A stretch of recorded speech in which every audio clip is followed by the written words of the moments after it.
Good evening. I'd like to call this meeting to order. This is reconvening our recess budget workshop from April 17th.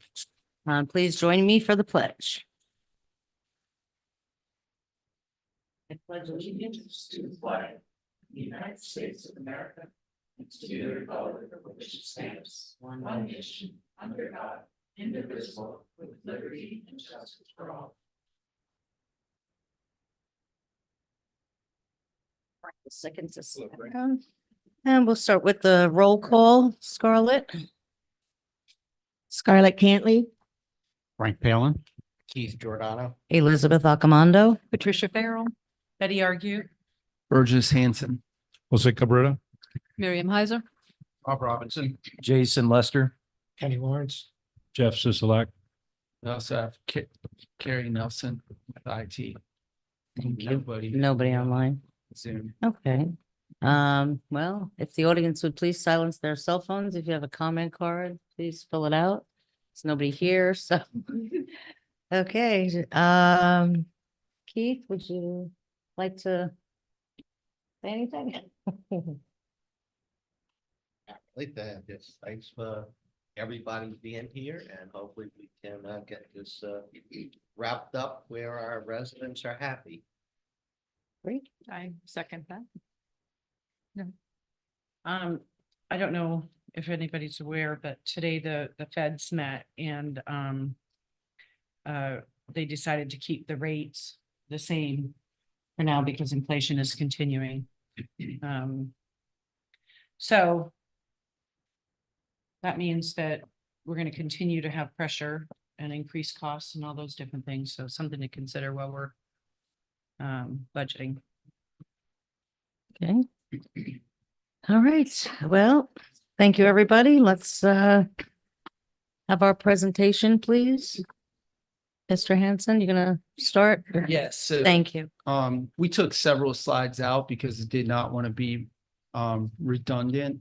But just quickly, just for the record, reason why we do this is each year staff puts together a recommendation for budget for the following fiscal year that must be approved by the Board of Supervisors. And then as part of that, which will occur on May 15th, we'll bring the budget to the board formally, hopefully the final recommendation with the assessment rates and just cut through the fat. We're just at this point recommending that we keep it flat the way it is, no increase. However, units 6, 12, 22, Delwood, Learwood, and the M2 basin, they will see a decrease because they saw increases from capital projects that only the M2 basin units paid.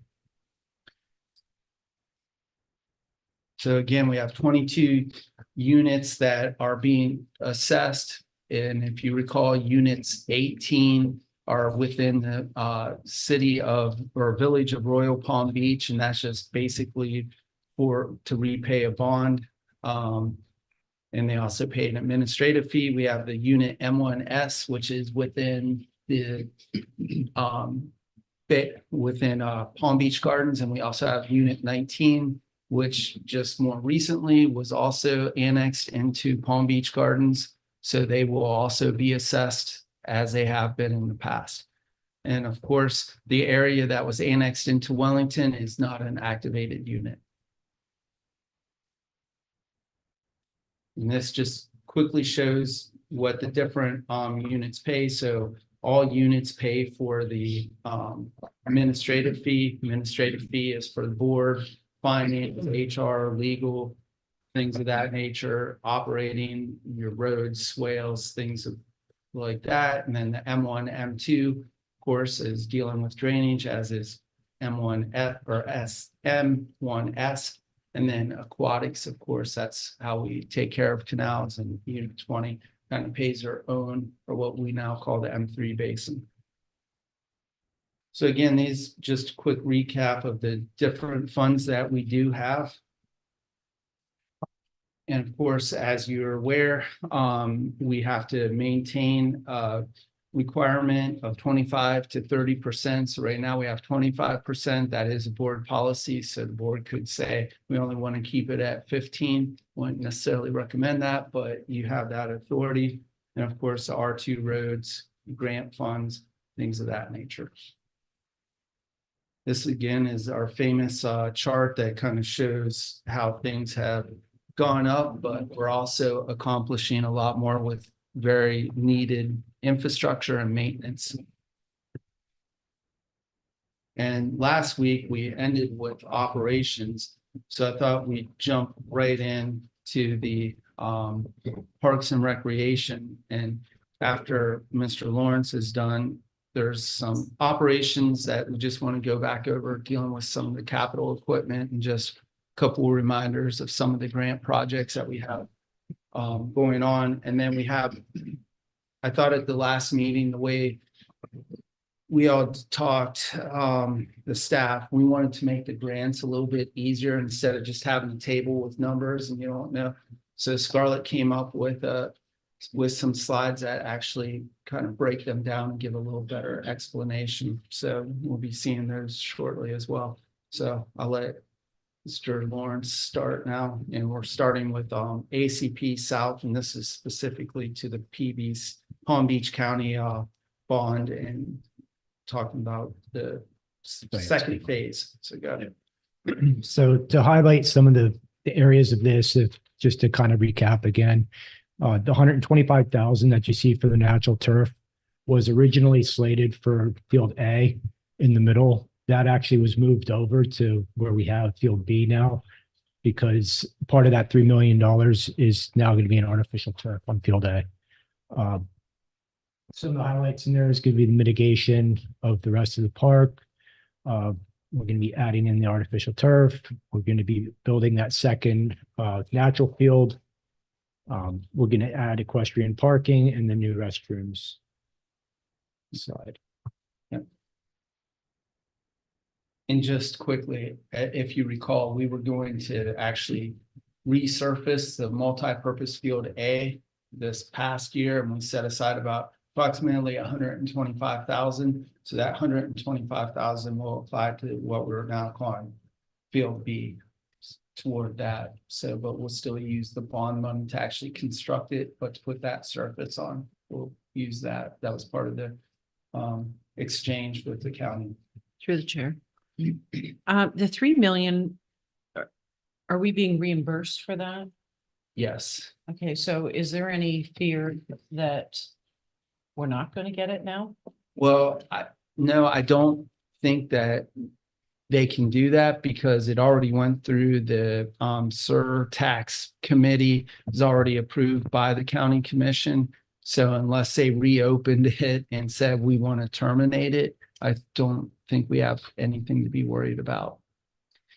So do we have $3 million to fund it up front? What the way it'll work is as we do the project, we'll submit invoices or the bills similar to what we did with the first phase or what you were doing with the first phase to the county, and then they'll turn around and they'll pay directly. So we won't necessarily need any money up front other than what we agreed to, which is for the natural turf on Field B. Okay. Did I miss anything? No, that covers it. So one of the big items that we're kind of looking at now is the press box at ACP North. There's some items that definitely have to happen, and then there's some items in here that are suggested to bring up to date with the ADA compliance. We still have the termite damage that has to be mitigated up there. The north stairs have to be replaced, and we're talking about adding in an elevator service in there. Whether or not it's inside the building or on that side, that'll be planning in the future. There's going to be Just through the chair. I'm sorry. No. I don't, because I don't want to get too far ahead of that. So what we would look at is that north stairwell that needs to be replaced. We'd probably just put it, we'd recommend that if when we're ready to do that, or when the board decides that they want to move forward, we would put an exterior chair lift, which, then we don't need that because you also have the other staircase. Right. So, So go ahead. No, you're good. So some of the other items that are definitely needed in there, the AC, the HVAC system in there definitely needs to be replaced. The duct work, I would recommend cleaning. There was minor roof damage when I was in the attic. That's something we would definitely want to put on the list of replacement and upgrading to a metal roof. All the doors in there are shot. The downstairs storage room currently has water damage from the old AC that used to be in there that was leaking on a regular basis. There's going to be some minor mold mitigation in that area as well. Otherwise, it's pretty standard as far as like a cleanup on this one. The bathrooms, the east wall of the bathrooms are going to need to be gutted to be able to get to the termite damage that was from the upstairs. Not suspecting that we're going to have much in the way of joist damage, but until we open it up, we're not really sure just yet. We are looking at changing out the roofing of the dugouts and the canopies there as well. All the roofing that we're going to upgrade to is going to be metal roofing so that the kids can't damage the roof in the future. And then one of the bigger items for the ADA stuff is going to be ADA access to the bathrooms, and then obviously over to the elevator area that we'll have to eventually address. And that's going to be one of your larger ticket items with this one. Next slide. Kenny? Ju- Excuse, I'm Go sorry. ahead. Any of these damages that are repair work that we're looking at? Can any of those be run through our insurance? The termite stuff, no. No, not the termites, but water damage, because we have a leak that caused that, that could be through our It's- insurance. There is parts of it that we could look into. I don't know how far back Might we're not gonna be go. worth making a claim though, because then, you know, you get penalized for that, so. Well, Napa, something How, like that. how many square feet is that building? I'm taking a guess on this. You're probably somewhere around 2,400 downstairs, upstairs. You're probably Right, about 1,200 two-story. each. Can do to save our residents some money if it's not gonna hurt us in the long run. The amount of work that you're talking about to do that area probably wouldn't even warrant the money that we would have to front up for that. So you're talking drywall work, you're talking cleanup work more than anything. This is a question. No, you're good.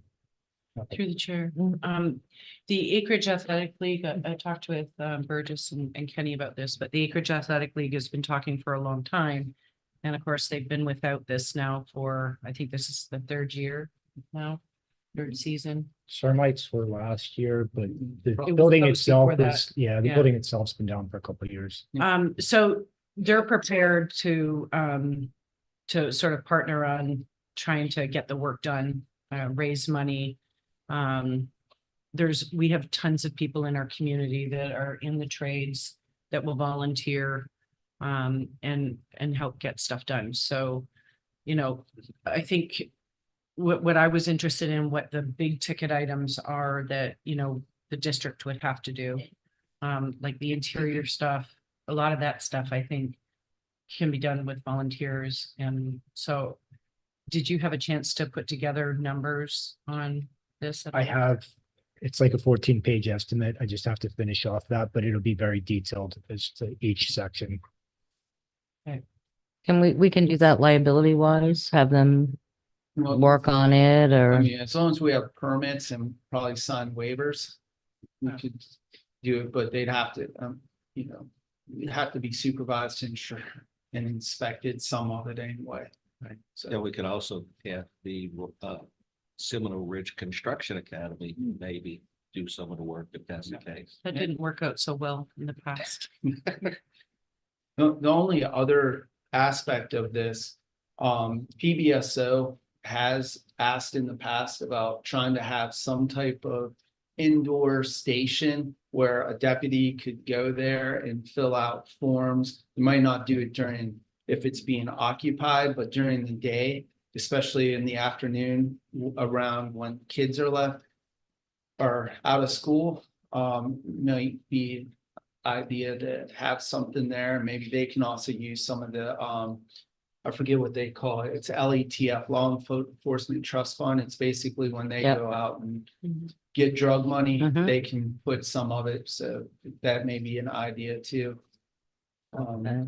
And I don't know about trying to run a PAL, because usually they want us to run it. They give you a Right. little bit of money, seed money, but then the Right. next couple years, you have to pick that up, but anyway, that might be a good help us with getting some money for it, but also fighting some of the vandalism that happens. I mean, I think in this park, we've seen it go down because we've kept it active with juniper, so, but every little bit helps. Right. And then something else that has come up, is, homeless people Yep. have now, they're in our community and they're, in some of the vacant lots, but they're also in our parks. Mhm. And, I think it was on Monday, I was at the park and there was a couple there that, you know, they were obviously homeless, so. Were they driving a blue Volkswagen by any chance? She was there first, and was at a table at the pavilion, and then he came later and he was in, rollerblades. So, anyway, apparently, Because, they're around, we have, suspicion that the cat or kitten or whatever was in the water fountain may belong to the homeless lady that, well, I in won't the get blue Volkswagen, yeah, Yeah. so. down it's by just- the concessions. Oh, by the concession stand. Oh, It was a South. joke, yeah. The guy down by the river, the SNL skit, trying to lighten it. a little. anyway, that's a new thing that we're dealing with and a new Yes. burden. It's not uncommon. We did have a homeless issue at Sycamore when I started 4 years ago, and we did crack down on that and we stayed aggressive with it, and that was taken care of. I did check out some of the cameras this past week to make sure that we weren't having somebody staying at the parks at night, and we haven't been. So, I mean, if there's popping in during the day, that's about as far as it's going at this point, but we're gonna monitor it. And I've already talked to the street team and Bert about it as well, so they're completely aware. And then one of the last items on here too, for this one would be the windows as well, because they're pretty sharp. Yeah, they just, like I said at the last meeting, they just all of a sudden pop out. Mhm. I think the other thing we have to worry about is, maybe not living in the park itself, but maybe in the woods of the park. I think they tend to bring some tents and set up house. We had an issue like that in Palm Beach where they were living in the sea grapes. And there was couches and all kinds of stuff that the town of Palm Beach, or I guess it was Lake Worth Beach actually, that was pulling furniture out from the sea grapes that they were living in the trees there. So, we gotta keep an eye on all that. That's actually what happened at Sycamore Park. That's one of the reasons why the northeast part of that park was opened back up, because it was really crowded with a lot of overgrown bush, and they were living in there. There Yeah. was beds in there, there was alcohol bottles, there was needles, and the kids were playing in that area. I have a feeling that like Publix cleared out was along, by the bank in between Burger King. Yep. So, And Kidscape has the same issue. Have we cleared out there or? I checked out that camera too, and I didn't see anything at night. Normally, the other homeless guy that we had at Sycamore, he would hang out during the evening hours at the pavilion. Harmless. I mean, he would have a bike. He'd sit out there like 4 hours on his phone and charge his phone, but there was nothing. It's been clean the last month for both parks, so at this point, it seems safe. Okay. Next slide. All right, Juniper. Some of the items that they're taking care of right now is the athletic field maintenance. We're taking care of the irrigation, top dressing, fertilizing. They're taking care of any pest and disease and weed management. They're going to be doing our aerification, verticutting when needed. And they're also maintaining the baseball fields, repaying items like that. They do provide a janitorial service, so they're supposed to clean up the bathrooms and make sure everything's stocked. That's only for ACP North and South. The rest of the parks are basically just low blow and go kind of thing. It's just a quick cut. our guys do the rest of it in-house. Ken, This is a quick question. Yep. In doing the checks, I noticed a large amount for Juniper. Is that all part of the original contract or is that extra? No, it is. It's all part of it. They actually bill it two different ways. They have one for one, and then they have a separate one for the fertilizers and things like that. So there's Plans. two invoices that come through every month. And But that's it's all part part the of that original 901. contract, not extra money on top of it. Correct. Through the chair. I brought this up to you, Kenny. I am concerned about the burned areas. Yep. I took a closer look at that. And again, we're not sure if it's not getting water, but it clearly looks It's- burnt. From what I'm hearing, it's fertilizers. It's the fertilizer that they're using out there. We are looking at other options to see what else they can do. So in the past, that was the reason why we had a problem on the south side, because then the weeds started coming in and then it Yep. became a pervasive. And so if they have done something and they've messed it up, are they gonna, is it at their expense? It to- is, and we've been documenting everything. We take videos, we take photos of everything. We've been emailing them constantly with Ricardo, who's their manager of this park system. So they're completely aware of everything that's going on, including these complaints, especially like the other one that we did with the Barky Pines event too. So it is one of the products they're using. It doesn't kill off the Bermuda. It goes after everything else, but obviously the Bermuda freaks out a little bit too in the process. It looks great, but just that is a concern and I don't want to see us spending all this money and still end up in the same spot. So, Exactly. and if they're responsible for that, I think we got to be hard on it and do not let it get out of control. Get it done now because Yep. Otherwise it's going to cost us a lot more money Yep. again. We have had several meetings with them of different levels, from smaller ones to very extensive meetings for several hours with their entire team. They have had some management issues lately, and they've had some staffing change. So we're going to do another meeting here real soon to kind of let the new guys know this is what to expect. This is what we're looking for. So. Mhm. That's it. All right, Nicole Hornstein Park. So this one we just finished up. We have two picnic shelters that are remaining. Each one of those shelters are going to be about $5,000 a piece. We're going to do them in-house real quick just to get them done to close out this grant. As of right now, 3 arenas and around 10 have been completely redone. We had proper drainage and footing installed. We've got new fencing, new lighting, new irrigation, and they did actually provide us with the drag. So we do have a new drag out there too. We did add in an additional wash rack station that's on the southeast portion of the park now. And we've added in the additional trails. So you got the ADA trail, and we also have it's a Pine Needle Trail, but it's a trail that will go through that park and then in parts of Hamlin as well. So it'll kind of connect the two areas. Did they increase that grant? Because I don't remember it being that amount. The total grant is 800,000 with us matching at 50%. So we're still under the 8 at that point, but we're basically, this is complete at this number. And just one last thing on what we call the western, which is the arena in the west, but it's where barrel racing. We are going to look at mixing some sand in with the footing there just to make it a little bit Crazy. safer. And I think it'll be better footing, grabbing for the horse as well. So, but this one works well, but we're gonna mix it. And that won't affect the drainage because the drainage is underneath it. Beautiful. Through the chair, just something to add about that grant for that.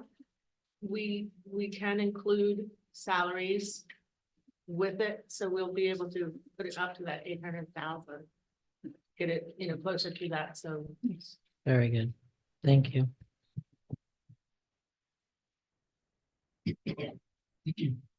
Can we get a speaker system in there? We can look at that. Can you Yeah. find out how much the cost is on that? We did add a camera system in there, so there is cameras around all the, but right now it's at the pavilion and it's set up to be able to do each of the arenas. We're gonna add in an extra camera at each arena, but we still haven't run that, but that's in the works right now as well.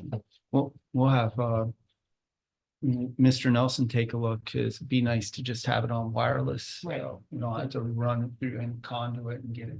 So, So I think there's a group interested in raising money for that. So If they can do like the matching amount or something. it'd be great if we can also do that, crow's nest or bird cage, whatever you want to call it, so. That needs to be portable now, though. Yeah, so, well, we're suggesting that it be portable, so you can use it over at the ACP or even at Citrus Grove or Downers or wherever.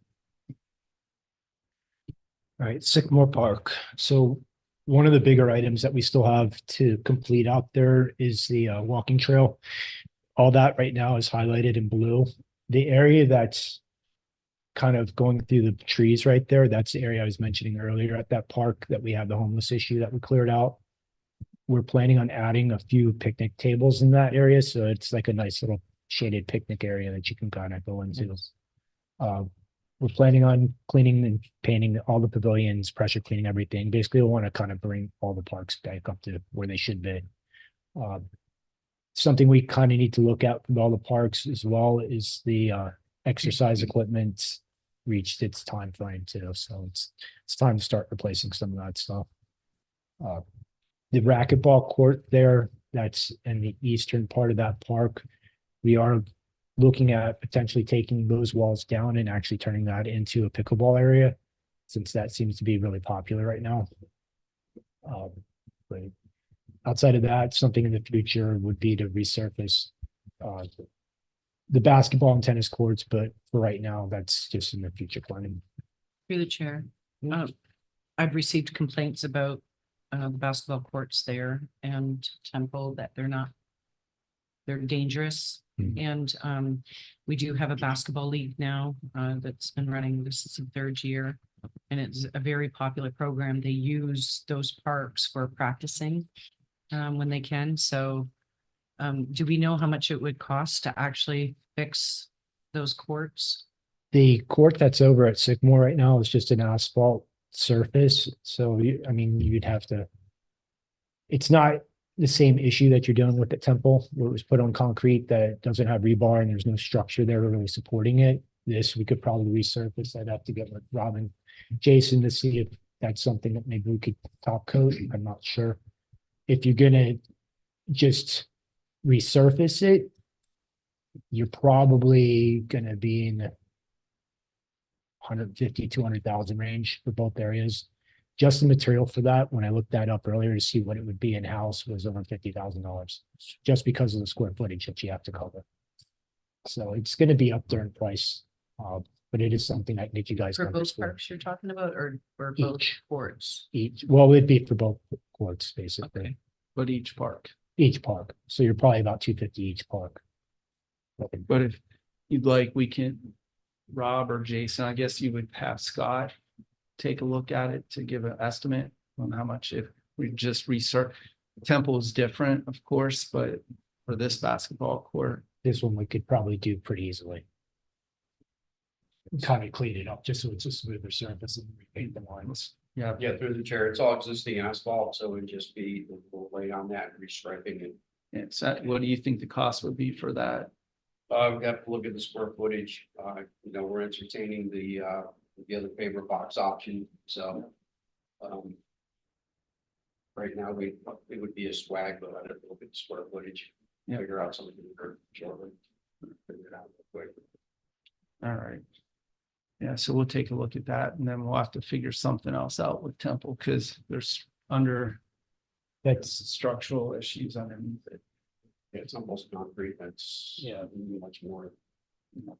so, I mean, this one, if you want to go to the next slide, I think we're at Temple then. We can talk Well, about that. before, are there any other questions on No. Sycamore? At this park, this is where you decided not to put the shade sail back over the This, children area. that sail shade has been replaced 4 times now because of the same kids that kept going out there damaging it over and over, and they were caught by the cops and they were arrested.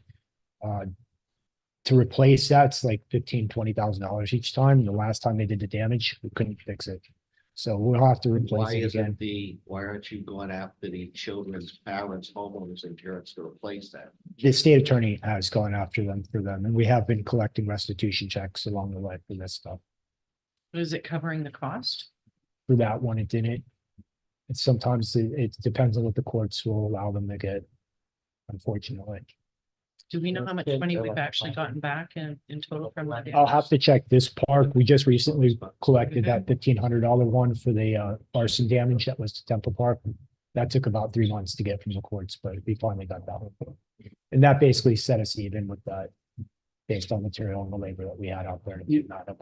And just quickly, one of the things that I've been talking to Kenny about, and you can't do it on every playground, but is replacing it actually with a metal roof. And I've even seen some now where they're putting like outdoor ceiling fans, like a hurricane or whatever, tornado fans. So it might be something.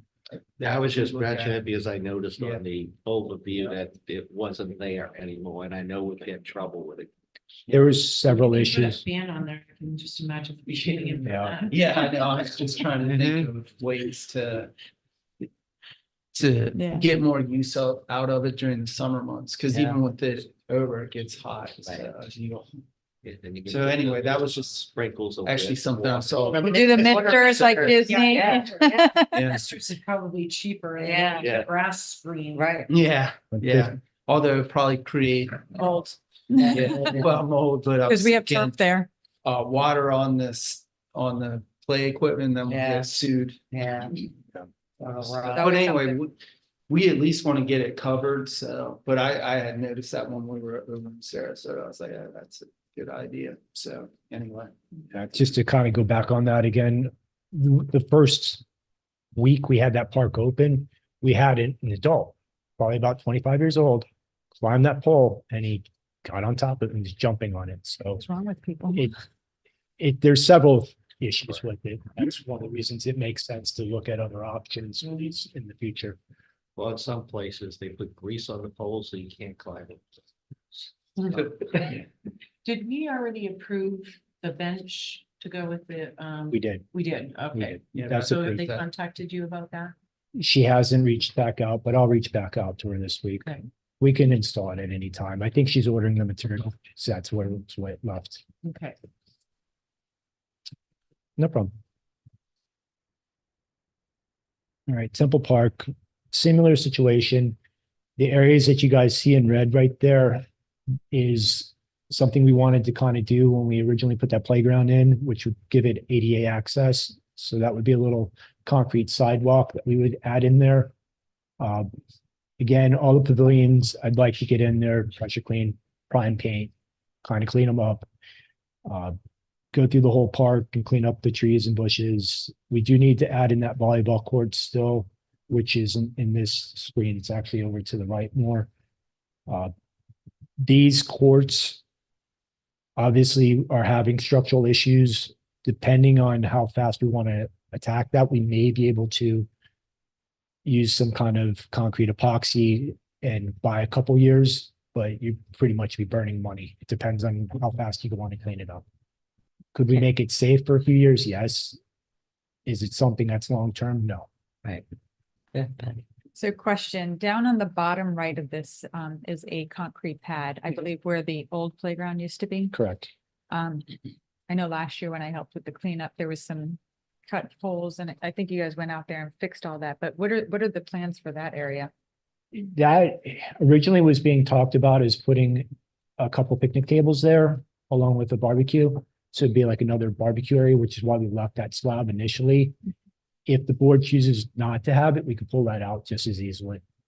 And then just finish off the sidewalk that goes there. So Kenny, wasn't the volleyball courts between the racquetball and the play area? the volleyball courts actually were in, if you look at where the playground is right now, you can see the discoloration of the grass around it. The volleyball courts used to be right there. Yeah, that's what I thought. So So why do we That need the was that playground there. there?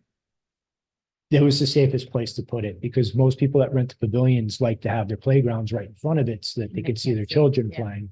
And it just kind of works hand in hand. It made more sense to move the volleyball courts over to the other side because of, And you have that Safety. field over there. correct, and we had plenty of space there. So you move the volleyball courts over to the playground. The playground was there Now the because of the volleyball pavilion. courts are now. They're over on the east, on the other side of the parking lot. You can't There's see a them. lot there. There's actually a multi-purpose field there, which is one of the areas that we look at getting lights, and it's another overflow field that we could use that would take some of the weight off ACP. Wouldn't that be more useful than a volleyball court?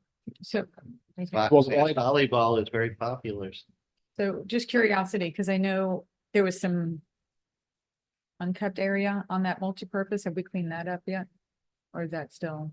On the multi-purpose, Yeah, on the south side of it, it was kind of overgrown and. those whatnot. trees are still there. To take out more of those trees, it's gonna open up some problems with the county. So we have to be careful with how much of that we clear out of there. I just remember it being uneven ground, I feel.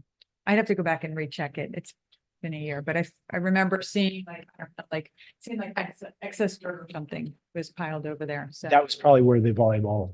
That All was the the dirt was material? being put over in that area. It is overgrown right now with some weeds. We have to kill that back off and clean it back up. And then put some fresh sand out there. But then we also need to get the poles and then the Do nets you for it. live over there? I do. Are you familiar with this park? Mhm. And how often was the volleyball court used? I would go during the daytime, not more in the evening. I don't know how, I don't know how often it was used. When we first made that change, I probably had the same group contact me a couple times for a few weeks and then they kind of just fizzled out. They were trying to say about 10 to 15 people would use it on a regular basis. I didn't see anything on cameras, but it doesn't mean that they weren't out there. The only time I ever saw it being used for volleyball was after the hurricanes, people were out and actually, I think it was Mary Nicholas and her husband and daughter were there playing just, so I've never, but I don't know during birthday parties if it's utilized or if it was utilized. I couldn't tell you that much. So you're planning on putting the volleyball court where the sort of existing field area It's is? it's in the southern part of that area. It's kind of. There was an area around the trees that didn't make sense with the multi-purpose field, so we managed to kind of tuck it into there, which gave it a place to go. It's pretty much already there, it just needs to be finished at this point. There's no net or anything there. No, and we've got the proper depth of it, of what we need as far as the material there. We've got close to 2 feet. Yeah, From what I remember, it's we- about we 2 took the feet of existing stand. material that was on the volleyball court, we subgraded it after clearing and got the roots out, put that down as a good base. Because they said there were some drainage issues there, so it just needs to be top coated and the poles put back in.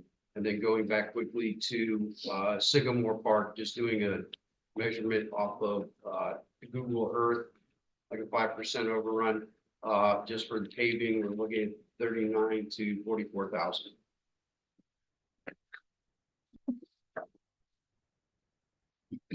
Okay, and then, on, Temple Park.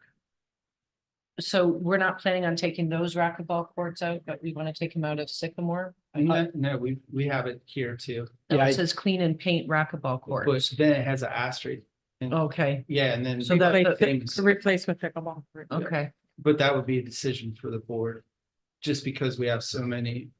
It seems like unlike roller hockey that kind of fizzled after everybody said they were gonna do it. Mhm, It Right. seems to Yeah. be sticking around a lot. more. right. And through the chair, Yeah. on these courts, tennis courts, are you able to put 4 courts on this like you did at Yes, and the ones that we put over at Sycamore are removable so that they have removable sleeves. We can put them in, take them out, however, we could put 4 of them right there. So we can Mhm. still do tennis. Correct. Yeah, so yeah, you can still do tennis. And then I know some people tend to use the wall to warm up or practice Mhm. in the racquetball, so It looks like there's not really enough room to put another. well, if they took the center wall down, maybe, like you're taking all the walls down and just flattening it all We out. would probably just remove it down to a slab and Yeah. just do something from scratch at that point, maybe resurface the slab so it looks correct and then reline it. But Right. Without measuring it to see exactly how many we can get in there, we might be able to get 2 courts potentially. Oh, and like warm up for tennis, just practicing shots. I know when I was playing pickleball, I was going over there and just trying, get in the groove of some. So, and it was kind of nice that I didn't have to chase after the ball. It was self-contained and I could do like myself. So I don't know. It's the I don't same know if thing it's with necessary. Sycamore, actually, Yeah. we used it, but I never ever saw anybody else really use it. Right. so. But I have seen at both parks where they're using it for like if there's games going on the pickleball, they're going there and just kind of warming up and then joining into the games as they go. Because typically, at least during pickleball, people just put their paddle down and when the game is done, they're in. So they tend to, well, not maybe, but they put something in to let people know they're next. So I don't know if it's necessary to do all that. So, and I don't see anything about fixing the basketball courts there, so that is about, that one's gonna be a lot more and then. Yeah, that's a future like fiscal year 26 or Well, that's for Is it- that's kind of like what I was talking about, where we could buy some time, depending on where you guys want to go with money on this and kind of clean up those cracks and then resurface, but it's not a permanent I solution. think the more we need to worry about is the safety, like, is it safe in the condition it is? And if No. if we leave it for another 2 years, what are we looking at? So, I'm hearing they're not safe. so. yeah, is there, you're saying the temporary fix is how much? What I do you would- think? I mean, I would want to get in there and scarify down all the concrete and then do the best repair we can on all the cracks. That way everything is level again and then resurface from that point. It's like I said, the cracks, I mean, you're basically gluing cracks together at that point. You're not going to be putting rebar or anything major in there. Is there fiberglass or something on top of that? There seems to be In some the tennis mesh. court, there yeah. is a mesh, which And is why that's we all stopped starting to the wear pressure- down, That's yeah. why we stopped the pressure cleaning after I saw what the guys were actually getting into. I was like, this Mhm. is making it worse. We Yeah. can take another look at this. Okay, So, And actually, it's my understanding that it was the repair was already attempted, probably, it was before I was on the board. So that would have been, around 2014, 2015. Yep. So it bought us some time, but, it is dangerous and I don't want to, I think we need to take a look at that, so. agreed. if you guys would like, I can go in, I could deep dive in both parks and get some really close estimates on what we could be Please. looking at to buy time and try to figure out about how much time we'd be buying with that. Excellent. Thank you.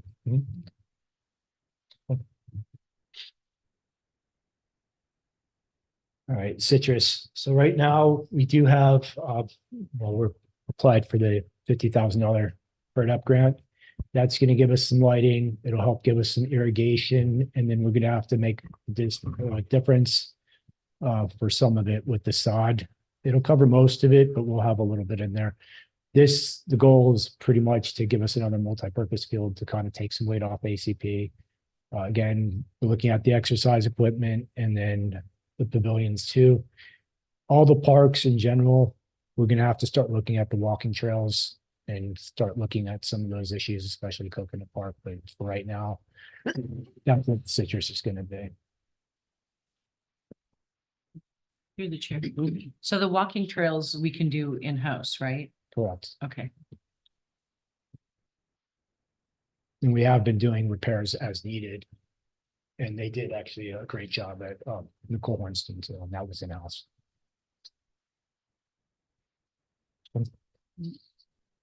Jason, is there anything you want to add to sidewalks or? No, to the chair, no, nothing to add. Kenny and I spoke about this, so that's a good number to use for what he had planned.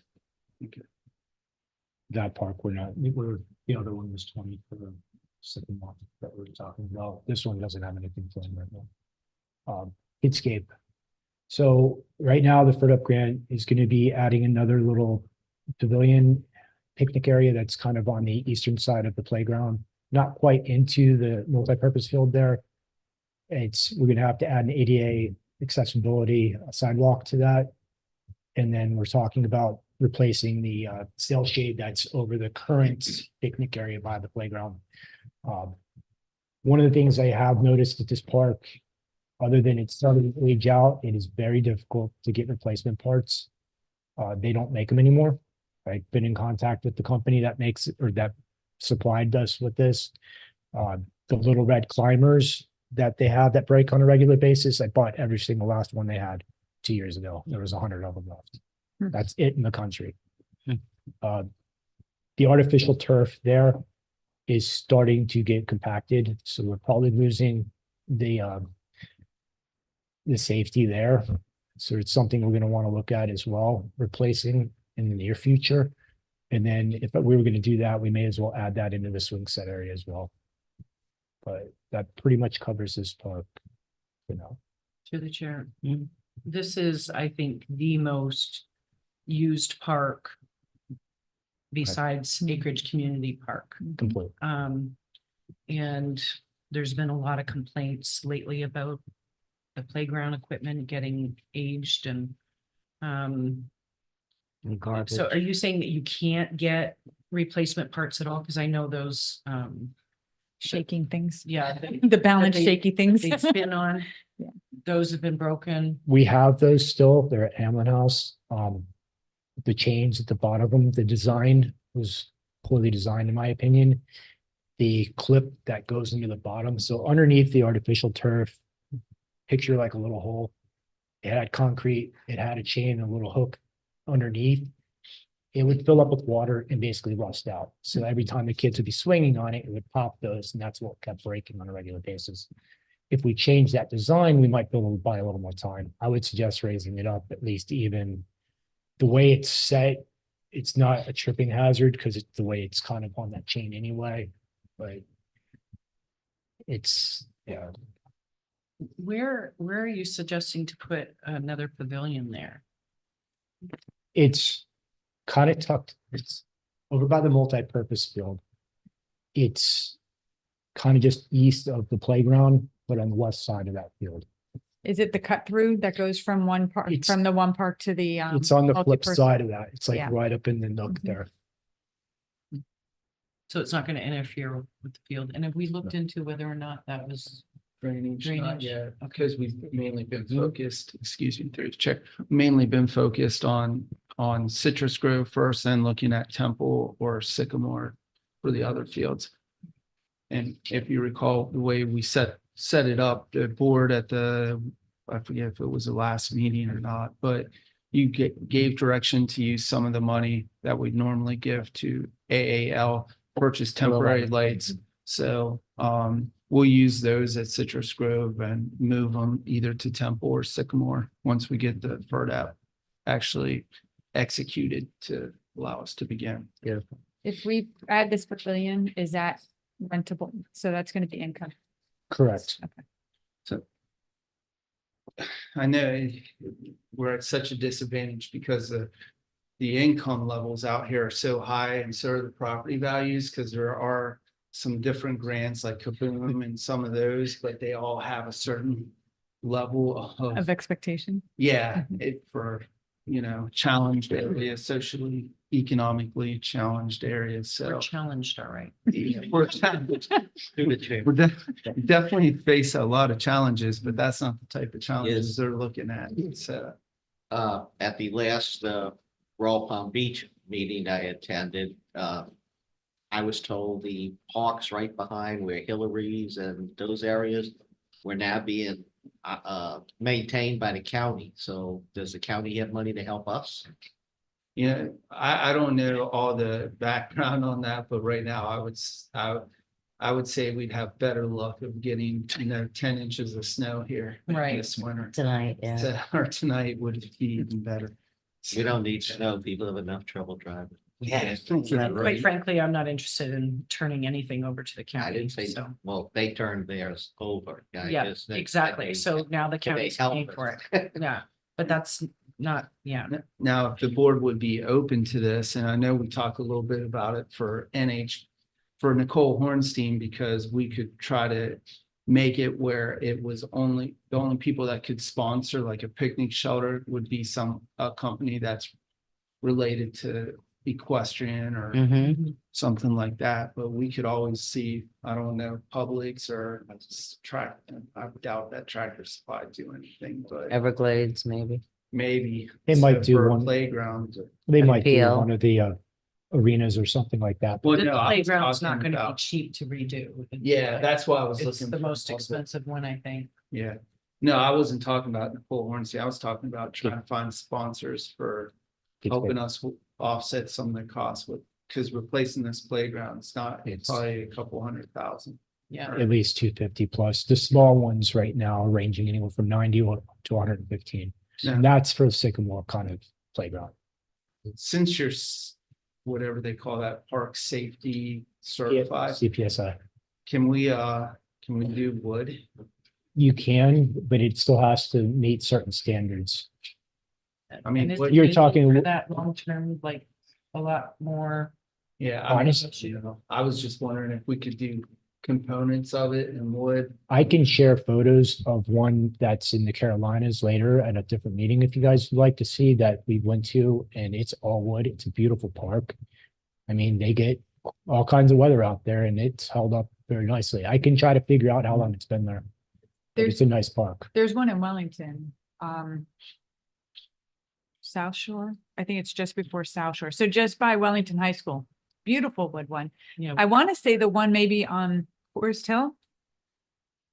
By the mall, by the Publix that's there, no, that one's not wood. that one's not wood. It used to be wood. Okay, but the one in Wellington is definitely by Wellington High School is a beautiful wood park. It's Yeah. like this playground on steroids Yeah. times 10. Yeah, Mhm. yeah. Yeah. I thought so.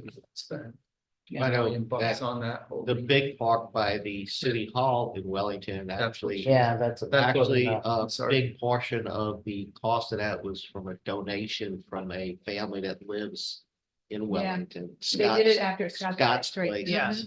After It their did. son that died, It passed away, right? Mhm. Yeah. he had some air climb.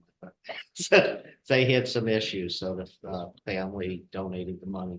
That's very nice. A wood one would be amazing. I remember the one, when we first moved here, you had I think it was a castle and a pirate ship. The pirate ship one, there's one in Boca, isn't it? Or Boynton, Yeah. that's a pirate ship. I mean, my kids lived on that thing. They Yeah. loved it. I was kind of disappointed when my youngest son, there's such an age gap, but when that was gone, I was like, it's a little depressing. I looked at this and I'm like, why did they replace it? It was so, but My granddaughter refers to Citrus Grove as the fire engine park. Yeah.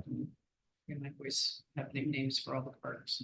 yeah, hopefully they're nice ones. No, they're. I made them up when they were like 3 and 5, so. That's funny. And this, oh, sorry, I was taken back. Hanging the board. Yeah, I saw the numbers on my own. So this is just a grant. You actually saw this in the last one. I just moved it up here because it was park specific. So it's the same thing. And wasn't the playground? Oh, you're getting there. Yeah, I've yeah, said it down. now. Thank you. Yeah. That. So, Like, wait a second. Wah, wah, wah. so Downers Park, I'm expecting that playground to be very similar to Temple and Yes. Sycamore. Yeah, So right about 90,000 should get you something similar to one of those two parks. Which one, like Sycamore? Sycamore or Temple, they're both in that same price point. That'll include artificial turf for the base. You'll probably get swings if you guys choose to add swings into it at that price point too.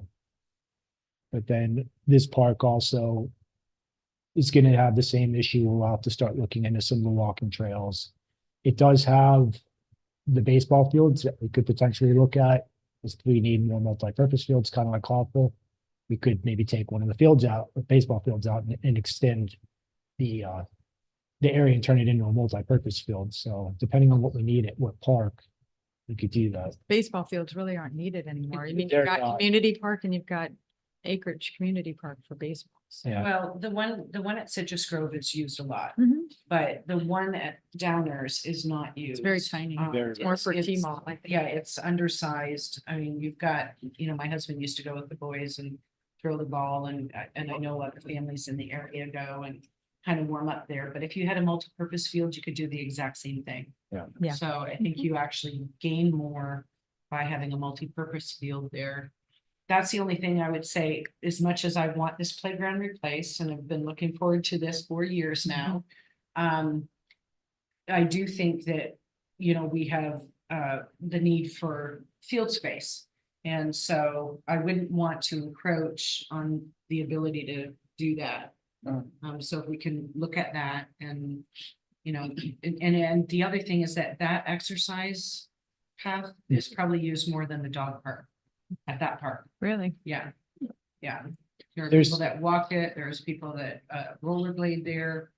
So, Yeah, there's some regulars that use the dog park, I would say. Maybe 5 to 10 Living out on a here. regular it's basis, creative. but. They're mostly morning hours and things like that. Next time we see them, we have one of our staff approach them and see if they're Indian Trail residents or if they're from Waxahachie Groves or Wellington or Westlake. one of my girlfriends is there all the time with her daughter. I'll have her reach out to you. Yeah, because she's got a few suggestions. You know, And those are the big ones for Downers for right now. That's pretty. Mm. That's Yeah. bad. Yeah, that's the oldest playground in the district, FYI. Hmm. Has not been replaced in Not a problem. probably 20 years. I'd agree. I think that's the original equipment from my Yeah. kids used to play baseball. I think we did do something with the padding or something at one point. You, Not since I've been here, but it was probably before us. That turf that's on there looks like it's a little bit newer than the playground itself. Yeah. I kind of wish that it went all the way through. There's no safety on the other side where the slide is or you come anything down the else. slide, yeah. You're landing right into dirt. It's Yeah. probably Dirt. compacted. Yeah. But it's really only that for 3 to 5 year olds, that playground. Correct. So we're gonna go for like something that's a broader Multi- range. Yeah, we've been doing the ones that are from 5 to 12. So it's kind of got more range. It's still small, or it's still at a point where someone a little bit smaller can still go on it, but with adult supervision. All right, Cook in a Park. This is where I am every day, working on the pier. At least you It's- work on the water. Yeah, I know it. I'm getting burnt pretty good. Got a nice suntan. So currently we're rebuilding the pier and the fountain. Everything's been removed. The ledgers are in place right now. I'm adding in the waterproofing that we talked about on top of the ledgers. We'll be adding in the joist next week. From that point forward, the decking and the railings, they go pretty quick. So this is the skeleton we're basically working on. you know, just for the Part of record, we had issues on getting the joist. So that's why it's a little delayed. So. Yeah, that took us back about a week and a half for a couple of those. I pretty much bought up everything that they had. It's special order. They had to get us 3 more pieces. And then obviously we've been playing rain delays the last couple of days too. So if I have 3 hours of clear weather, I'm out there.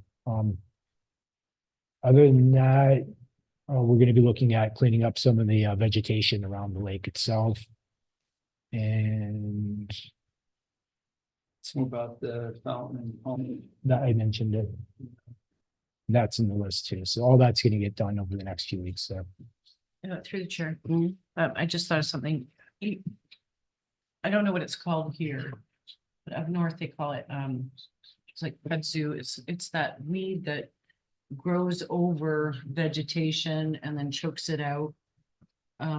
We've got it in pretty much all of our parks, but Acreage Community Park. Even that along Spanish moss? 140th. No, it's not Spanish moss. moss. It's like, it's a weed and it grows over everything and it chokes it out.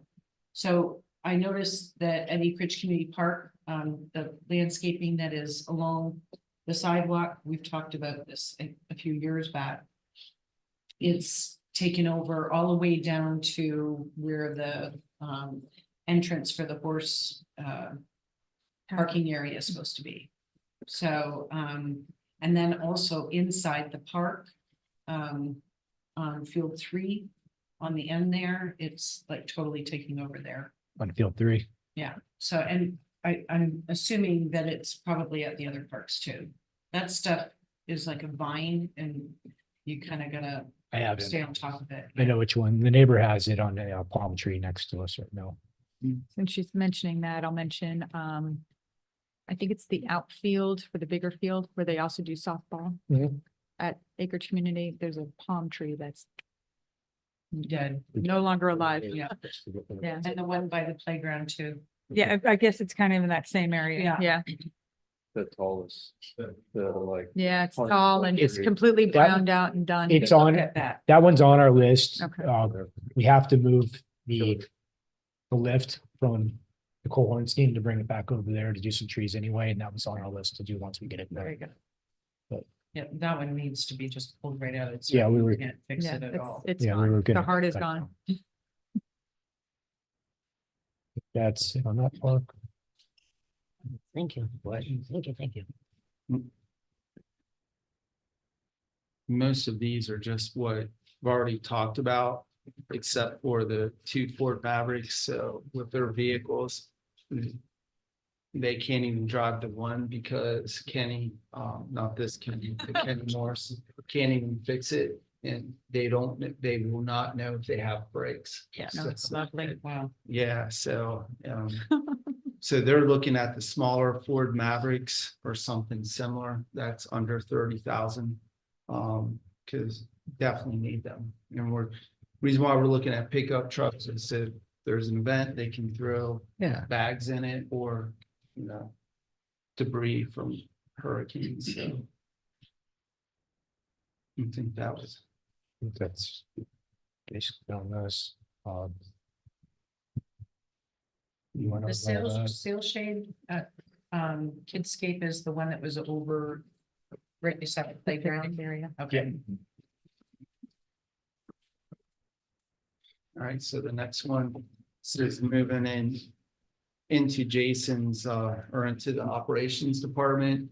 Didn't put all the stuff he had last time because we went through it, but thought it was important to just have him go through at least some of it, especially on the capital equipment and vehicles, because I know there were a couple of questions, I think followed up with the one about the Traga vehicle with Ms. Argue, but Jason, if you want. All right, good evening. How's everybody? Good, how are you? All right, doing fantastic. Thank you for asking. All right, let's go through the equipment list. I know you may have some questions, so hopefully I could answer those questions you may have. I have some of the data about the age of our trucks, mileage, dump truck information, relative to everything that's listed here. So we'll just start with the pickups. So we've been purchasing 2 a year for the last 5 years. There's 1 year where there were no capital purchases, so we skipped 1 year. And these are to replace, like the note says, they're old 2005 diesels. So the ones that we are purchasing are F-250 crew cabs. They're gas. They're needed for towing our equipment around, our trackhoes, minis, compactors, for the different crews. We've been trying to keep these trucks going, and I have the information here about the average age, and we can go through that if that's necessary. But we have surplus and auction off 3 trucks this past year. We'll probably do the same, if not more, this year with trucks that are over 200,000 miles. So we're trying to get those replaced. They're constantly broken down. And when a truck's broke down, that means that crew chief or that crew member is waiting for a truck, or we're having to transfer the Traco onto another trailer because that truck's broke down on the side of the road. So we're trying to eliminate that downtime. We're getting there. We're getting close to where we have trucks that are reliable. But I think another year, maybe 2, this is what would be necessary. So the heavy duty F-450, and stop me anytime if you have questions about the particular item I'm talking about. The F-450, so we have a gooseneck trailer, the big trailer that we're not able to use right now because we don't have a truck that's large enough. We have an old F-450 that we use for the tacking process. We have a sand spreader on top. It's got a lot of high mileage, it's not really good tower. It spews out smoke, stutters, but it's good for spreading sand on a road when we're done tacking. It's not good for pulling or anything like that. That's why we found a use for it. Thank goodness that they use it as a sander. So with a F-450, we'll be able to hook to that gooseneck, and the asphalt crew will be able to put their compactor and the sidewalk paver on that to be able to move all the equipment around with one truck, make it more efficient, make use out of the gooseneck that we have. So we can actually put that back to use as well. The water truck, so that'd be F-650. Approximate price be $200,000. I have replaced a 2005 water truck, but we're gonna try to keep that running. I believe that water truck was purchased from a rental company back in 2012 or 13, so it was pretty well loved and used. We're fixing it, we're keeping it going, but we are renting an additional truck or two, because anytime we do these major projects, whether it's millings or Santa Rosa Groves or anything that generates a lot of dust, we're supposed to have water control. So we have our water truck going right now. It's working every day. We have one rental right now. Sometimes we have two, just to fill the need of the construction work that's going on, road work and canal banks and everything else. So that's needed for compaction as well. Dump truck. So this would be to replace the other 2010 Mack. So we have a total of 3 dump trucks right now. So what? Yes, sir. I was gonna let you finish, but I wanted to ask you, in looking at the weekly expense report, we're spending a lot of money on dump trucks. Would buying a dump truck cut down on the cost of using the dump truck from AAA Garden Center? Yes, potentially it would, because one issue we're having right now with both of our Mack dump trucks is they're broke down. One's broke down half the time. It's been 50% this year, DT4. We're now having issues with DT3, dump truck 3, which is the other Mack. Both of them are at Nextran right now. So that's 2 Indian Trail dump trucks not being used. We have the dump truck drivers helping out with sidewalk jobs, helping out the crews. But that's 2 Indian Trail dump trucks not available right now. They're at the dealer because they have electronics issues, wiring harness issues, things we can't troubleshoot because we don't have the computer equipment to do so. And they have a lot of the degen issues, or regen, I guess that they called it. So that's the emission system with all the diesels. I'm sure some of you may be familiar that's plagues a lot of diesels. These aren't exempt for that. So right now that's the issue with both of these. So we have one truck that we just ordered, and the board authorized us switching the order on that. So that should be here in June. So this would be another truck. So this would be a second dump truck to replace the second Mack. We would like to keep them going. I've talked to Kenny Morrison about this, about keeping it going and possibly training one of our other guys, getting a CDL, having a 4th dump truck driver. But these trucks are constantly down. And each one of them have cost, one was up to $60,000 and just Nextran cost, the other one was $80,000. And that doesn't include any of our fleet time or downtime or anything like that. So they're beyond their useful life and they're costing us efficiency on our jobs. So through the chair, so the short answer would be yes. We would cut down on AAA because we can't depend on these. A lot of times they will go down right in the middle of the job. So we've been augmenting that with AAA. They've got 3 newer trucks. They park right here off of Avocado.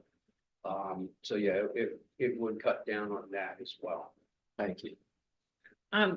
So you said they're both 2 of the dump trucks are in the shop right now Yeah, they're at Nextran. and Repair. they're being repaired right Being now. repaired, they're not in service right now. So we're spending 60,000 to repair it right now, or No, That was so a that cumulative is the cost. cost in our procurement system of repairs over the last 3 years. on the over truck. the last 3 years, Yeah. so For $20,000 one of them, a the year. other one was like 30 grand, yes. Okay. So you know, dump trucks are one of those things where, well, first of all, you have to have a CDL to drive it. Yes, Right. correct. And under our policy, if you're a CDL, then we're paying also more money to that employee to drive that truck. So it costs us more for that. Have we looked at the cost that we're paying for the hauling as opposed to, you know, apples to apples, if it were with our own dump truck, with our own employee doing it?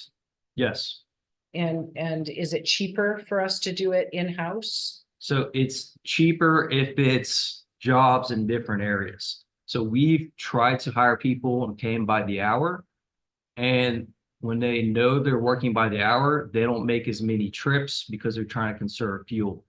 So no, it's not cheaper. It is cheaper to contract it out that, you know, I found when we looked at the data. If it's continuously hauling from Palm Beach aggregate, 50 loads to this road, 50 loads to the next road, constant hauling, and you're paying them by the load. It is. But for a couple, we need a couple loads on this canal bank, and when you're done there, take those strippings, take them to the pump station. Then pick up a couple loads of millions and they need them for these driveway aprons over here. That's much more efficient in-house and cheaper in-house. Okay, and then since we're already repairing and we've already been repairing, wouldn't it be wise to keep those dump trucks as backup? So that you can use them rather than just getting rid of them? We could try that, and that's a discussion I had with Mr. Morrison. In his opinion, he said it'd be better to try to see what we can get out of them once they're fixed and running, and they have no warning lights, because these warning lights keep popping up, ABS warning lights, emissions warning lights. They come back, they run for 2 days, and the warning light comes back and goes right back to the shop. They have gremlins or things that they're unable to track down. So in his opinion, Yeah. it's best to try to get them running, operational, take photos of them, post them on Gov Deals after the surplus. But yet, option is to try to keep them. But the problem is the constant electrical gremlins, the issues that we're having. And I have the same question for the water truck. Yes, we're gonna keep that. We're gonna keep that going and then Replacing, not we're rent. adding, Yeah, because you've got on here replace 2005 water truck. So that, we're not actually replacing it, we're Yes. adding another truck. so the plan would be to keep it and add one and get rid of the rental. Okay, If this 2005 keeps going. So and how much it are we could, paying for rental? the rental water truck, I think is a little over $6,000 a month. So about 70 grand a year. All right, and then I have a question about the mowers, because last ahead. presentation, I think Greg said that we have 12 in mowing. 12 employees, 12, and so I was Eight. wondering, yeah, eight. how many boom like, what are they running? We've got, how many boom mowers? Because we don't have 12 boom mowers that they're running, right? Eight, right? Huh? Eight. And so what are the other 4 doing? So the boom mowers, we have 7 boom mowers. Trying to remember how many flat mowers up, counting them on here. So it's 7 boom mowers and I think 5 flat mowers. They have 1 at the pump station, 3 that they keep out there because they have to keep that mowed, and the pumps ops do that. So I could put that in. So the reason why I'm asking, Yeah. and I had brought this up before, is that those big mowers are not adequate for actually mowing the swales. Once the swales have been redone, it actually does more damage than mowing. And so we got away from the riding lawnmowers that we had. And I don't know why we ever did that. It's not something that I agree with. And you can tell the difference throughout the district just in terms of the way that it looks. So I'd really like us to take a look at that and see, you know. And plus 1.5 times a year for mowing on a canal. I just. I don't know how we ever got there. It just seems like we can do better. So, So I can speak to when I started here 5.5 years ago. There were 2 mowers in each zone, 5 zones, so there was a total of 10 positions, 10 mowers. I think you had 1 flat mower and a boom mower in each zone. And then we went to 8. We just got fully staffed. We actually just hired and it's the first time we've been fully staffed in quite some time. so we're up to 12 now. No, Eight. no, we're total 8. Eight. We were 10 and then it was reduced to 8 during the whole transition of the capital division culvert crew, from what I remember. So then it was 8 full-time positions for the mowers. But we haven't been 8 full-time positions until just now. We're now fully staffed in mowing. So I thought Greg said there was 12 in mowing. So, Maybe we're talking about mowers, but not like operators. He has 8 mowers through the chair. He has 8 mowers and then he might have counted himself with stormwater, which would then add up to me at that point, because himself, the stormwater control specialist plus the stormwater technician. So maybe that's how they got to the 12. okay. So the capital item that we're requesting purchased is a boom mower, and just briefly, so we have the Maverick, that's the newest boom mower purchased in 2021. Before that, the district purchased 2 boom mowers in 2016, and then it was quite some time. So all of these boom mowers, 1, 2, 3, 4, 5, the other ones are 2007s, 2008. So that all have well over 10,000 hours, and they're completely falling apart constantly in the shop. Updating these, replacing these gradually over time would help with downtime. It would help get more cycles in. And of course, now that we're fully staffed and mowing at this point in time anyway, that'll help as well. And the roller, that's simply just to fill the need, because we're building a lot of roads. We're doing a lot of canal banks, and we need a larger roller, 12-ton roller, currently renting 2. So that would purchase of that, we'd be able to return a rental. Because these projects, if we continue on, whether it be millings or just road stabilization or canal banks, we're gonna be doing these for the next 15, 20 years. The district will need to. And skid steers. So we're having tremendous issues with the Bobcats. Let's see, we have maybe, how many skid steers do we have now, Rob? We have 1, 2, 3, 4, 5 skid steers. We have 5 skid steers and 4 of them are Bobcats. All right. The last one we got last year was a John Deere. No problems with that. It's been running great.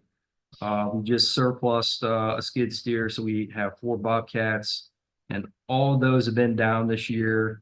2 of them have been at Smith Brothers for months.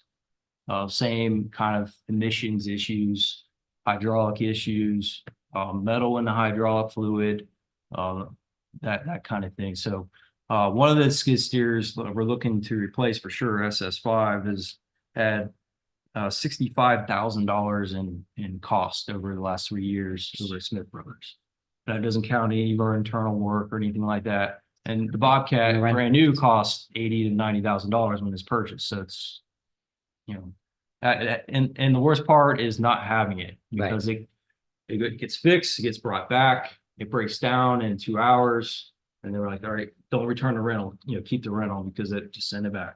So that's where we're at with one of the Bobcats. So we would like to purchase 2 of the John Deeres to replace at least 2 of these Bobcats. Same kind of thing. Kenny had recommended for the dump trucks is what he's recommended for these Bobcats. Get them back from Smith Brothers, get them operational, take pictures of them, look at surplus them, and see what you can get out of them before, because they're just constantly down.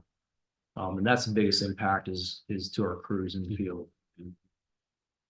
Through the chair, it's one of the most utilized tools that we have. out there. Very versatile, be the rubber tires up and down the roads. It's transferred to the skid steers. They can cut swale, do the roads, you name it, we use them. Very versatile tool. So when they're down, that's probably one of our biggest losses next to the dump truck. Are these the ones with the truck? Tracks. The tracks, They're tracks. rubber tracks, yes. Don't they cut into the millings? The rubber tracks. tracks. No? It sounds like we're spending a lot of money, either rentals or on repairs. It seems like we need to have a line, not in the saying, but a line that says if we're spending over a 3-year period enough to replace something, we need to look at not throwing money down a black hole and move on. And that's what they're gonna replace them because Yeah, we're seeing that right now. right, And you see now with the rentals and the hauling yeah. to the repair shop and the repair bills and. Yeah, also, I mean, if you're bringing it, if they're repairing it, you get that it's going back the next week. Do you have any recourse against the guy not fixing it correctly? It doesn't seem like we need to get some kind of 90-day If it's the guarantee on your same- work. If it's the same issue, Yeah, but you fix, you know how, well, you fix one thing and then the thing next to it breaks. That's Especially when it's just- almost 15 yeah, I years. mean. Yeah, right, and- Maybe I'd use. Hundreds of hours. Together with paper clips and all and keep them running. Yeah, Through the chair. yeah. One of the things I mentioned when I had the meeting with Burgess and Corliss was doing a reserve study.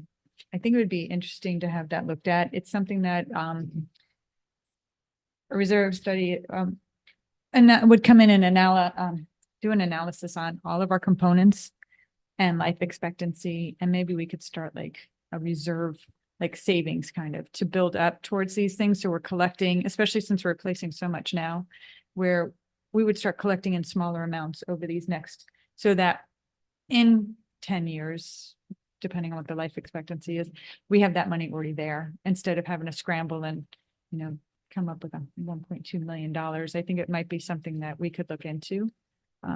So that's not a reserve study, though. That's really an analysis. It's and the a reserve study. study. It's Right. called a reserve study because So- you're reserving funds for high. When I think of reserve, I think of the reserves that we have and that we're required to have by statute for our budget. So I think it's different. When I talked to, I think it was Raquel last year about it. She said Mhm. there's a company that could come in and review all of our components, get life expectancy on each thing, motors at the pump stations, our equipment here, our playground equipment, everything. And we can see what we would need to do to maybe start setting up a reserve, like a savings for all these ticket items that this way, things aren't overaging and then we're desperate to get them fixed because they're a safety issue now.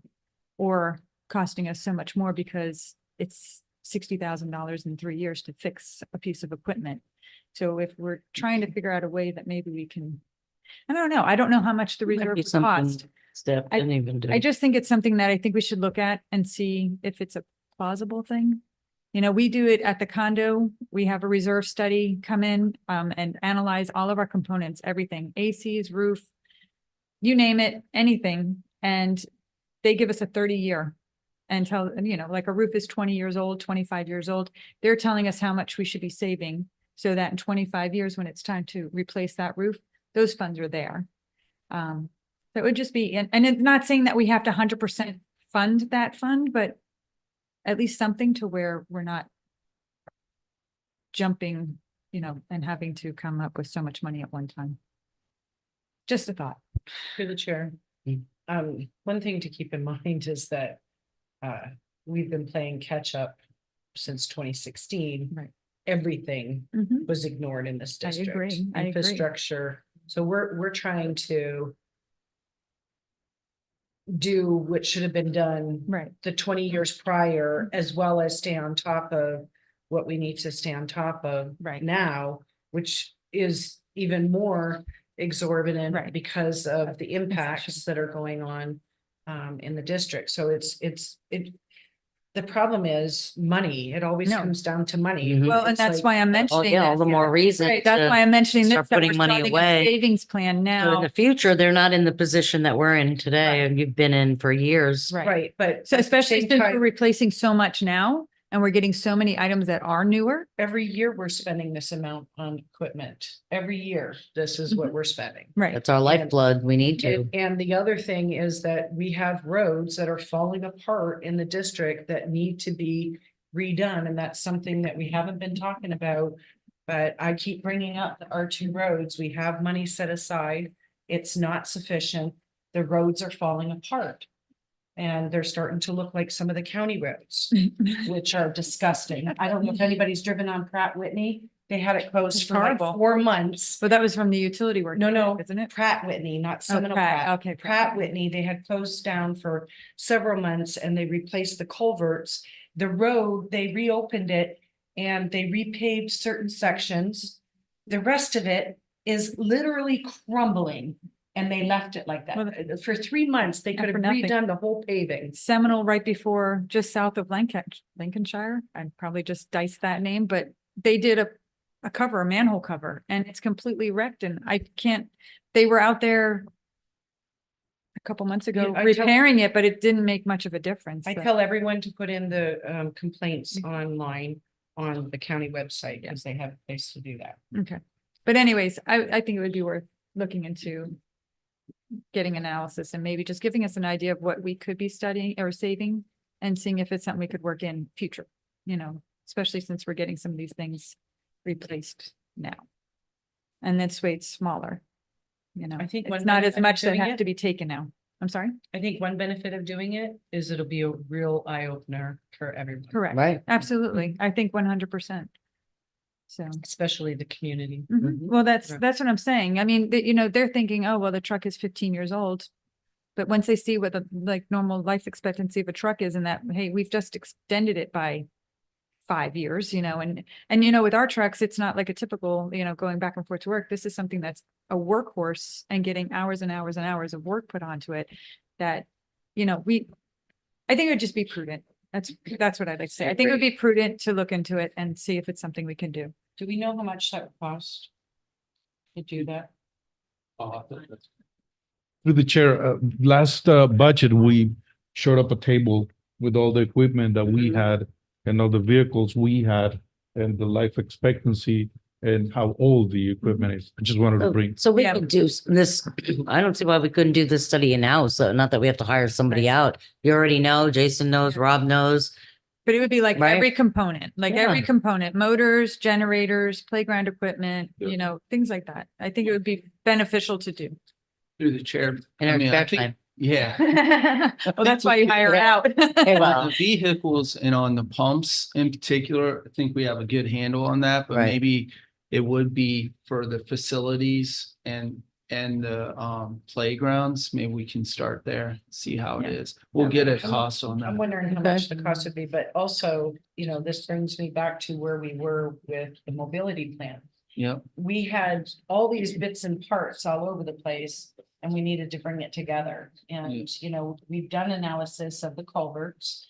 I think, it needs to be updated and we need to have a report about where we're at on that. I mean, I heard some numbers thrown around. But, we've done the analysis on the R2 roads, which is now probably 3 or 4 years old. And so I would say that, it's something that we really need to take a look at. Those R2 roads that were, getting to a critical point 4 years ago are there. They're ready to be redone. So, we have some of these pieces and the equipment thing. I'd forgotten about that, but if we could get that updated, from what we did last year. Where are we now? What does it look like? But if the study doesn't cost too much, I just, every time we do a study, then people complain about the amount that we're spending on. on the study. Listen, That's I what get we'll it. do as much as we can Right. in-house. I and then get if it. it gets to a point where we need to bring somebody in to tighten it And I up. think our staff is qualified. I enough agree. to I give us agree. that. Right, I agree. really think the buildings, like. Right, the right. building, The maintenance. That might be building, a little, Hamlin. right, you need House, like more like an yeah, inspector for even some something like that. Buildings, Right. although they're making. Well, that- Well, I know we have So some. that one, I local- mean, Jay could go in and look at the structure of the building and just kind of say, do we see any deficiencies and whatnot? Or Uh-uh. I don't know, or maybe, I don't know, like, but we do an engineer, like at the condo, we do a building engineer that comes in and checks everything out. Yeah, I was gonna say, sometimes it's better to bring in somebody from the outside, because Right. if we do Fresh some of eyes. that, it looks like we're being biased. Right. But not only that, but they also think of components that That's maybe true, we're not too. thinking of, like they've already have a cookie cut, a boilerplate, a template of what the components are. I talked to Raquel, she said they are out there, they're not too expensive. I think it's worth looking. Yeah. Worth looking into. And through the chair, Mr. Hanson has a good point, so is the board. I'm sorry, you had said having an outside firm come in would add validity to the report. I'll tell you right now, industry standard for heavy equipment is 10,000 hours.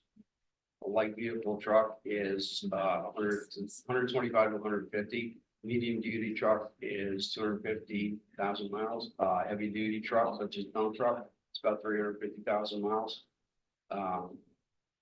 We pushed a lot of this stuff beyond that. Even if we're not there, we also have to remember too, they're going up and down dirt roads every day. Right. Which cuts the service life in half. If you look at the recommendation for oil changes in services in extreme heavy duty conditions, dust, dirt, you can take an oil change that's supposed to be, let's just say 5,000 miles, now it's 2,000 miles. So that's something you consider. And with the buildings, such as we run into this with the press box, these we highlighted, brought to attention and noted, and then a capital fund brought forward for replacement roofs, windows, Mhm. all the components.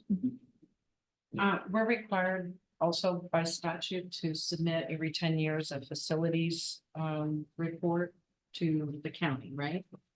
And we are past due for doing that, aren't we? Have we updated that? Jay's like me.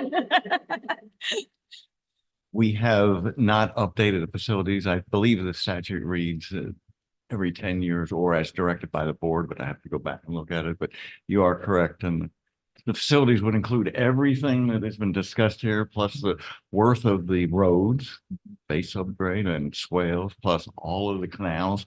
You will have a massive number of capital assets that you have. And it's But it's also If- liability. if that number is Right. 100 million, you might want to replace 10% of a year, then it would be 10 million a year. I don't know what the numbers are, but Mhm. that's the type of thing. And it wouldn't just be every 10 years for every component. Roads are Right. 20 years and Right. every component, like the trucks, have a different aging. Right. So I understand the question. The answer is a lot more complicated. What my point is that we already have to do that and update that, and maybe we can, let's look at, if we were to bring somebody in and we have the facilities report updated, we did our part, then you have something to give to, a consultant or whoever's doing it, and when they come in, they don't have to do all that extra legwork because they already have that information. Yeah, provided. provide the data. Yeah. Very good. Okay. And just Right. one note on that with the facilities. I think, I just sent this to you the other day to Scarlett and to Rob, but Homeland Security is putting out money again for hardening facilities. Hmm. But you have to prove that you use it for emergency management. So we may want to take advantage of some of that. Okay. We So- can't Very do good. that. Oh. Not, We not, could do the hardening. we could do the hardening, yes. So. Through the- May I ask what hardening is? So it Hurricane basically proof. survives a hurricane, so that's hardening, so windows. Like walls, cat roofs, house. yeah.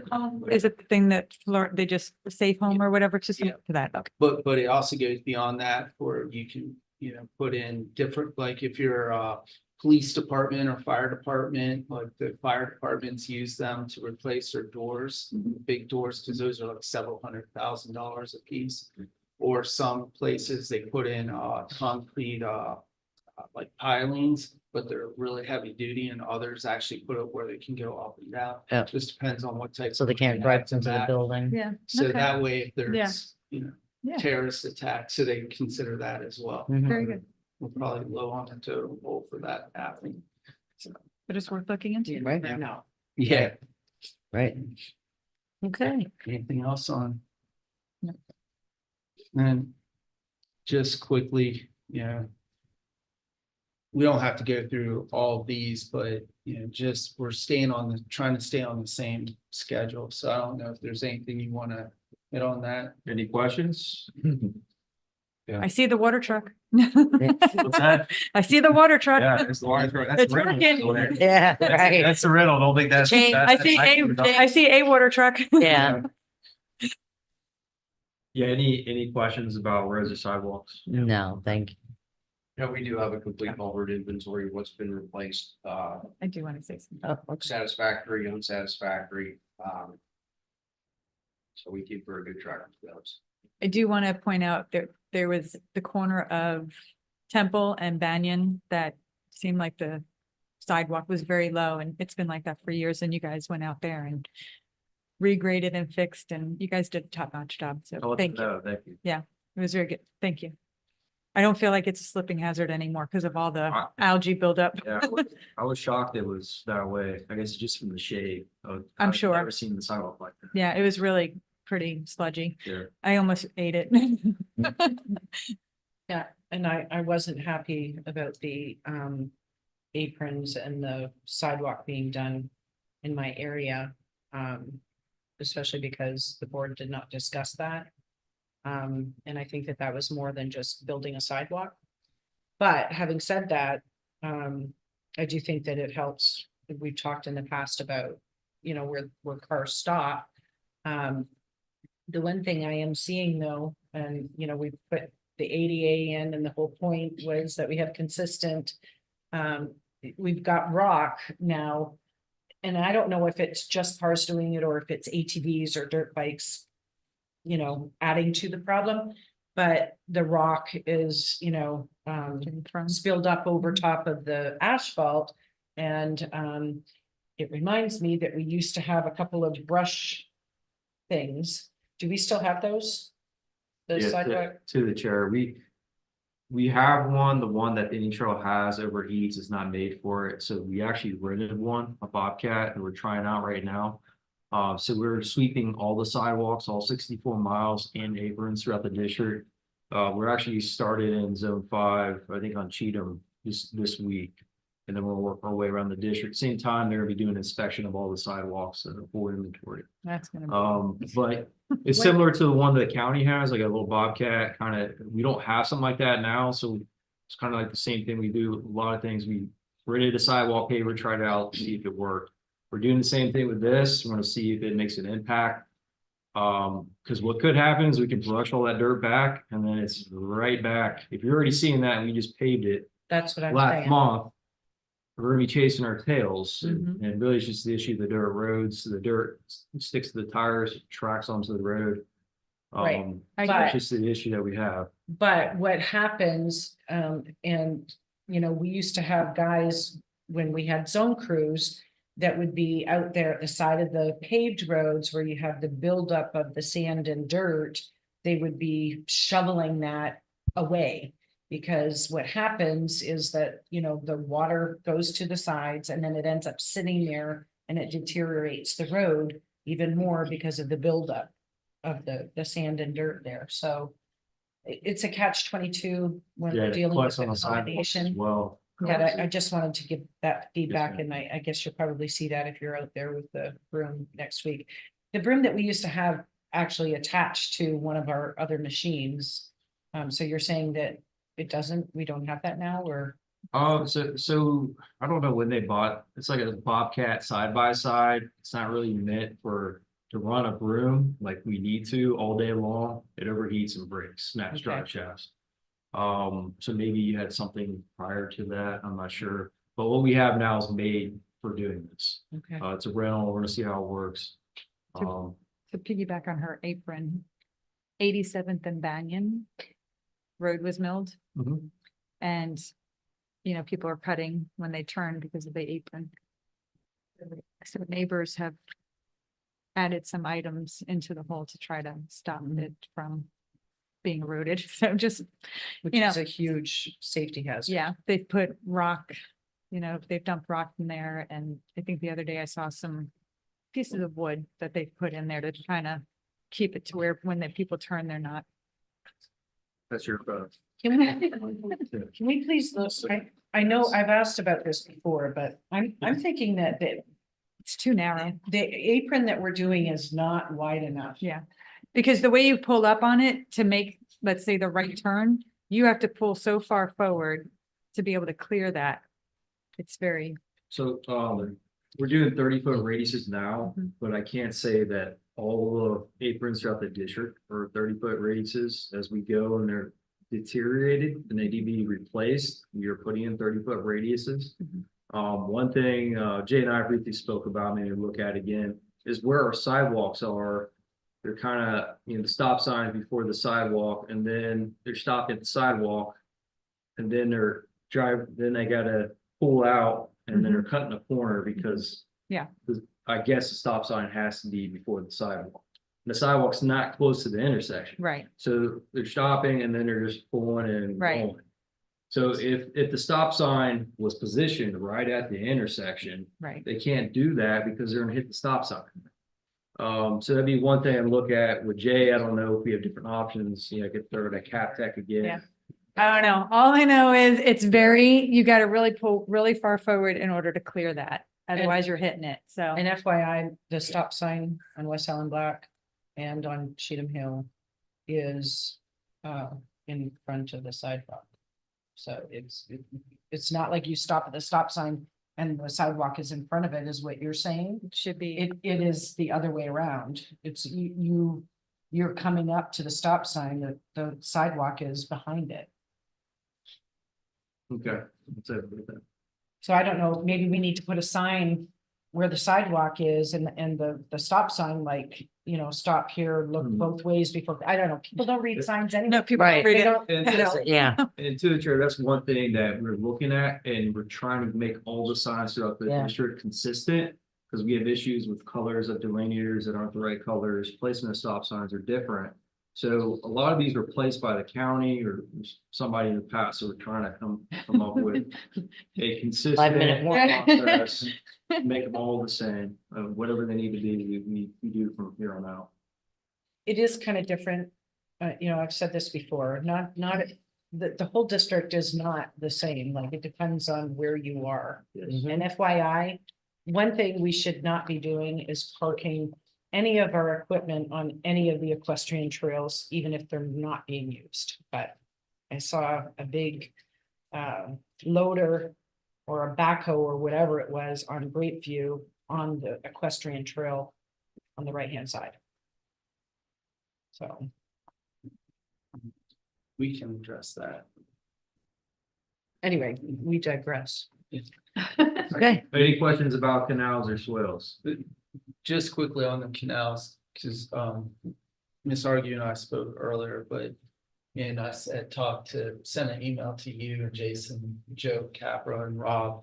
But looking at some guardrails, and I know you brought up that people thought that there were some guardrails there at And- 130th and Hamlin. So we may have to do an inventory and just make sure we have guardrails where they're supposed to be if they were there in the past, just for liability purposes.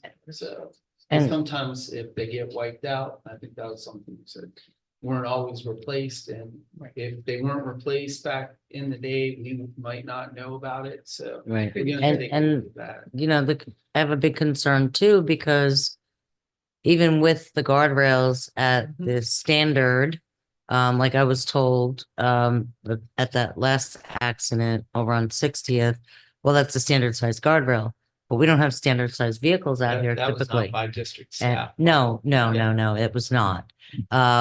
So our guardrails need to be taller. Yeah, but here's the thing about guardrails. Even that accident and the accident that happened, and God bless all their souls, Mhm. okay?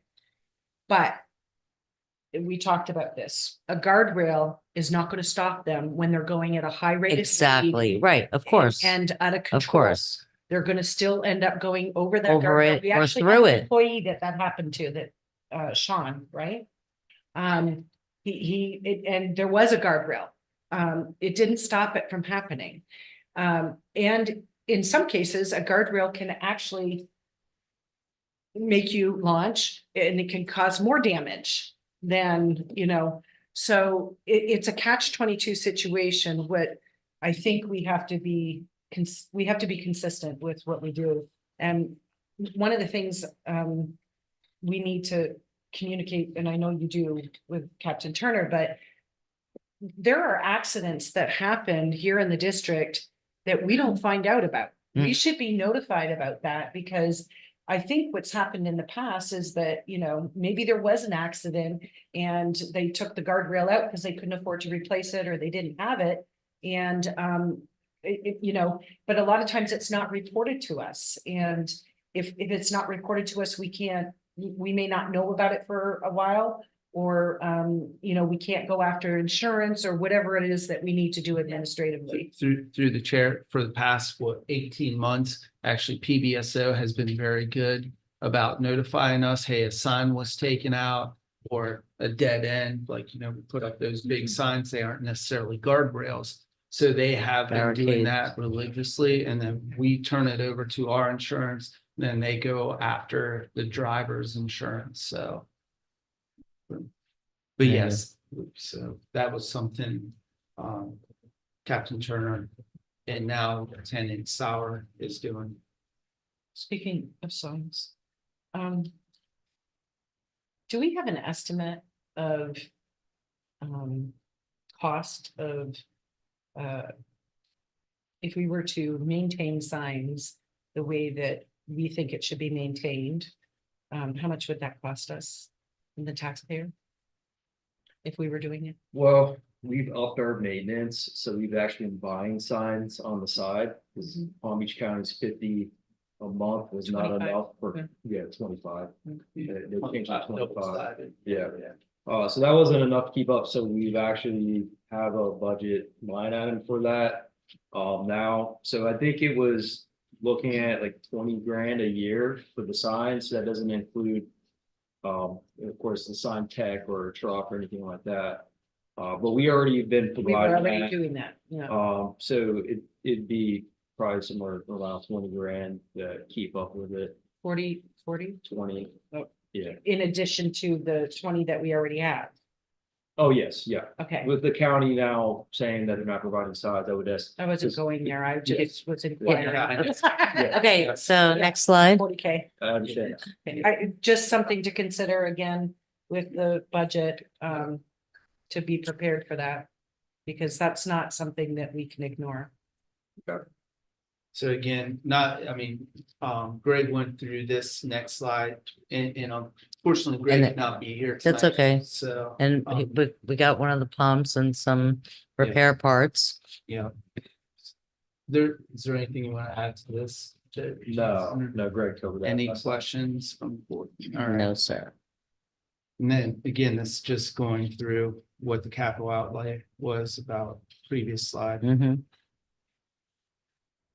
And then here's just some of the things that, we talked about last time. To answer, I think earlier, Ms. Argy, you brought up about the R2. So we want to do the R3, the project on 89th there by the Nicole Hornstein, see how well we do, with in-house, running a pave box. Mhm. And depending on how that goes, we may be able to start doing some of the R2, some of the more simple resurfacing.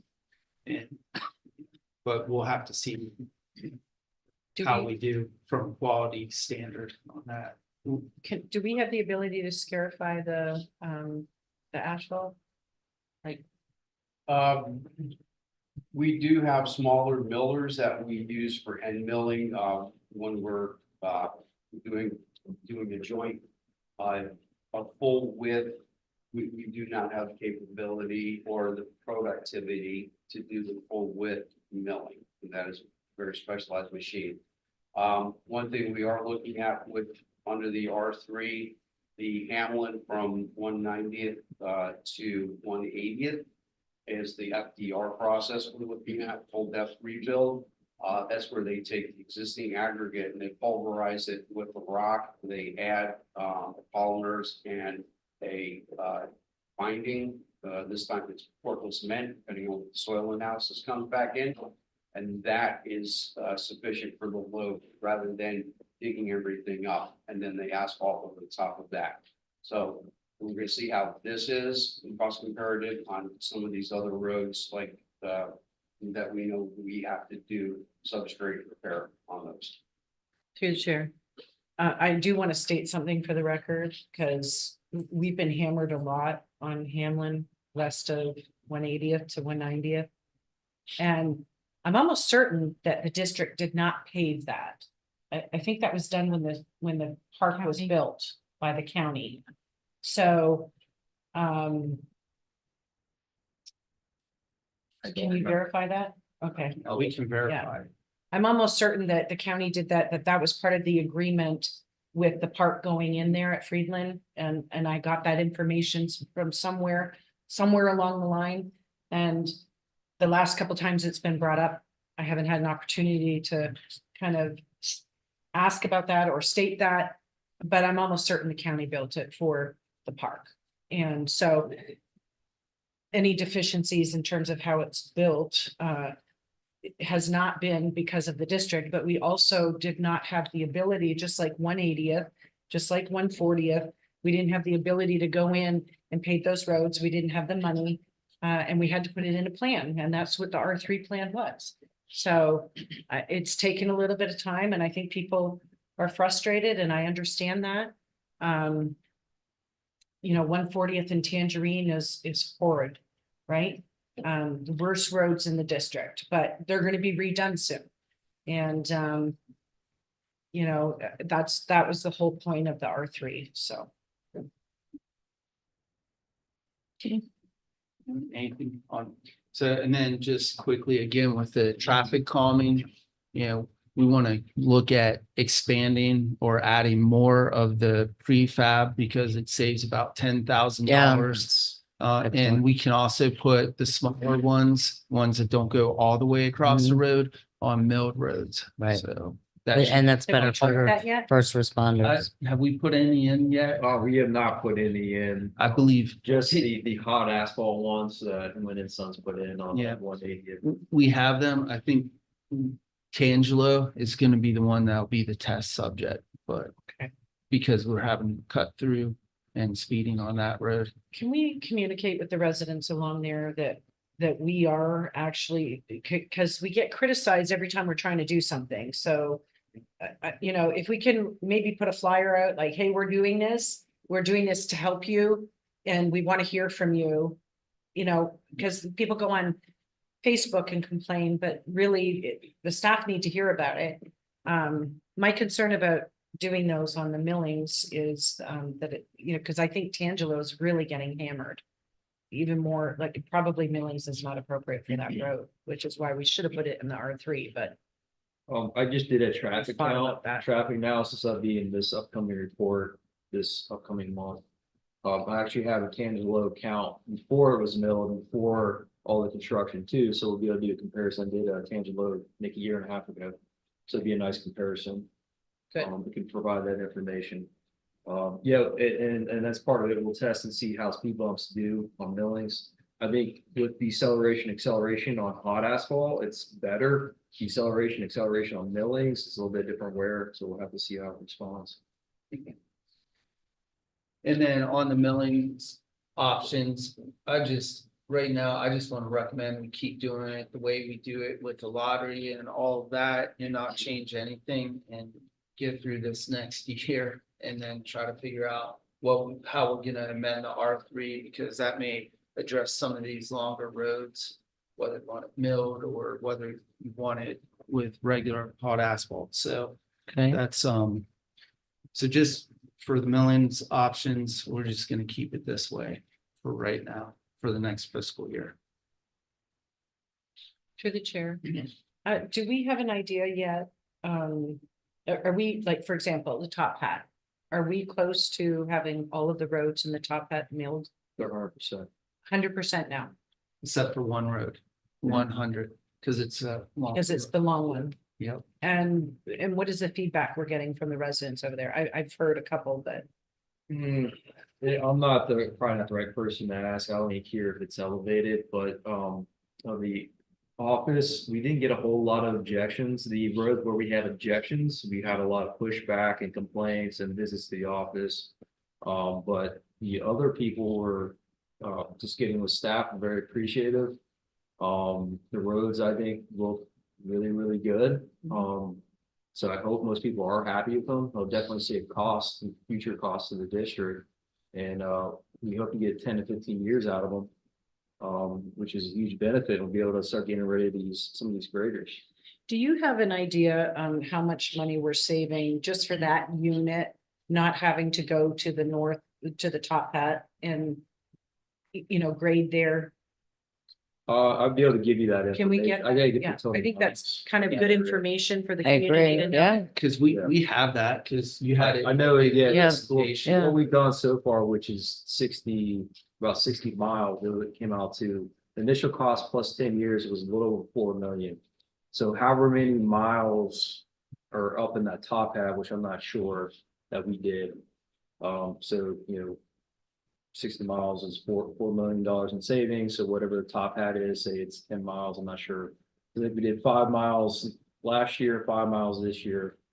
So $1 million, I'd say, close to, I'll get you exact number, but. In terms of savings Just for that area, unit. Yeah. for maintenance. It's a lot of money. That We've would, done 10 miles up there between, previous cycle and this cycle. Now, the one question I do have is about 100. So we never brought it up during any of those others because it was already a contentious enough discussion about 1/30th.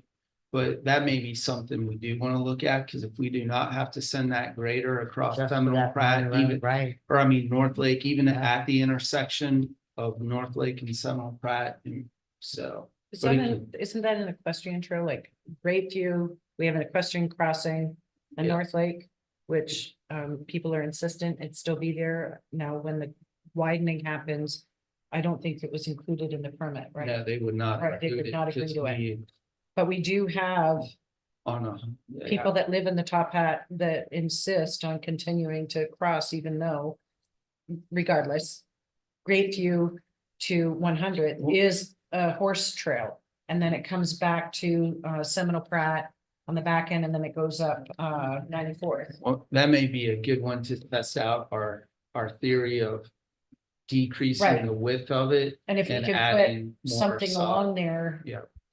There's delineating. plenty of easement there. You could have a full size road. There's a ton of, that's a good thing about those perimeter roads, that you have plenty of room for a equestrian trail and a 22-foot wide road, it's no problem.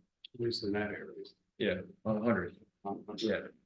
Through the chair, and we have received multiple calls from the residents on 100 when we were working in the Top Hat area. Pretty much, when am I gonna get mine? And we've explained to them about the longer road and everything, so we have received calls. And when are you doing your asphalt experiment on 89th? Well, I'm hoping this summer. It all depends on the design and the survey, so. So We're I blaming think we it could on talk about Jay. that more too, like, Yeah. if you're renting equipment and making it worthwhile, maybe you test it somewhere else as well. I don't know.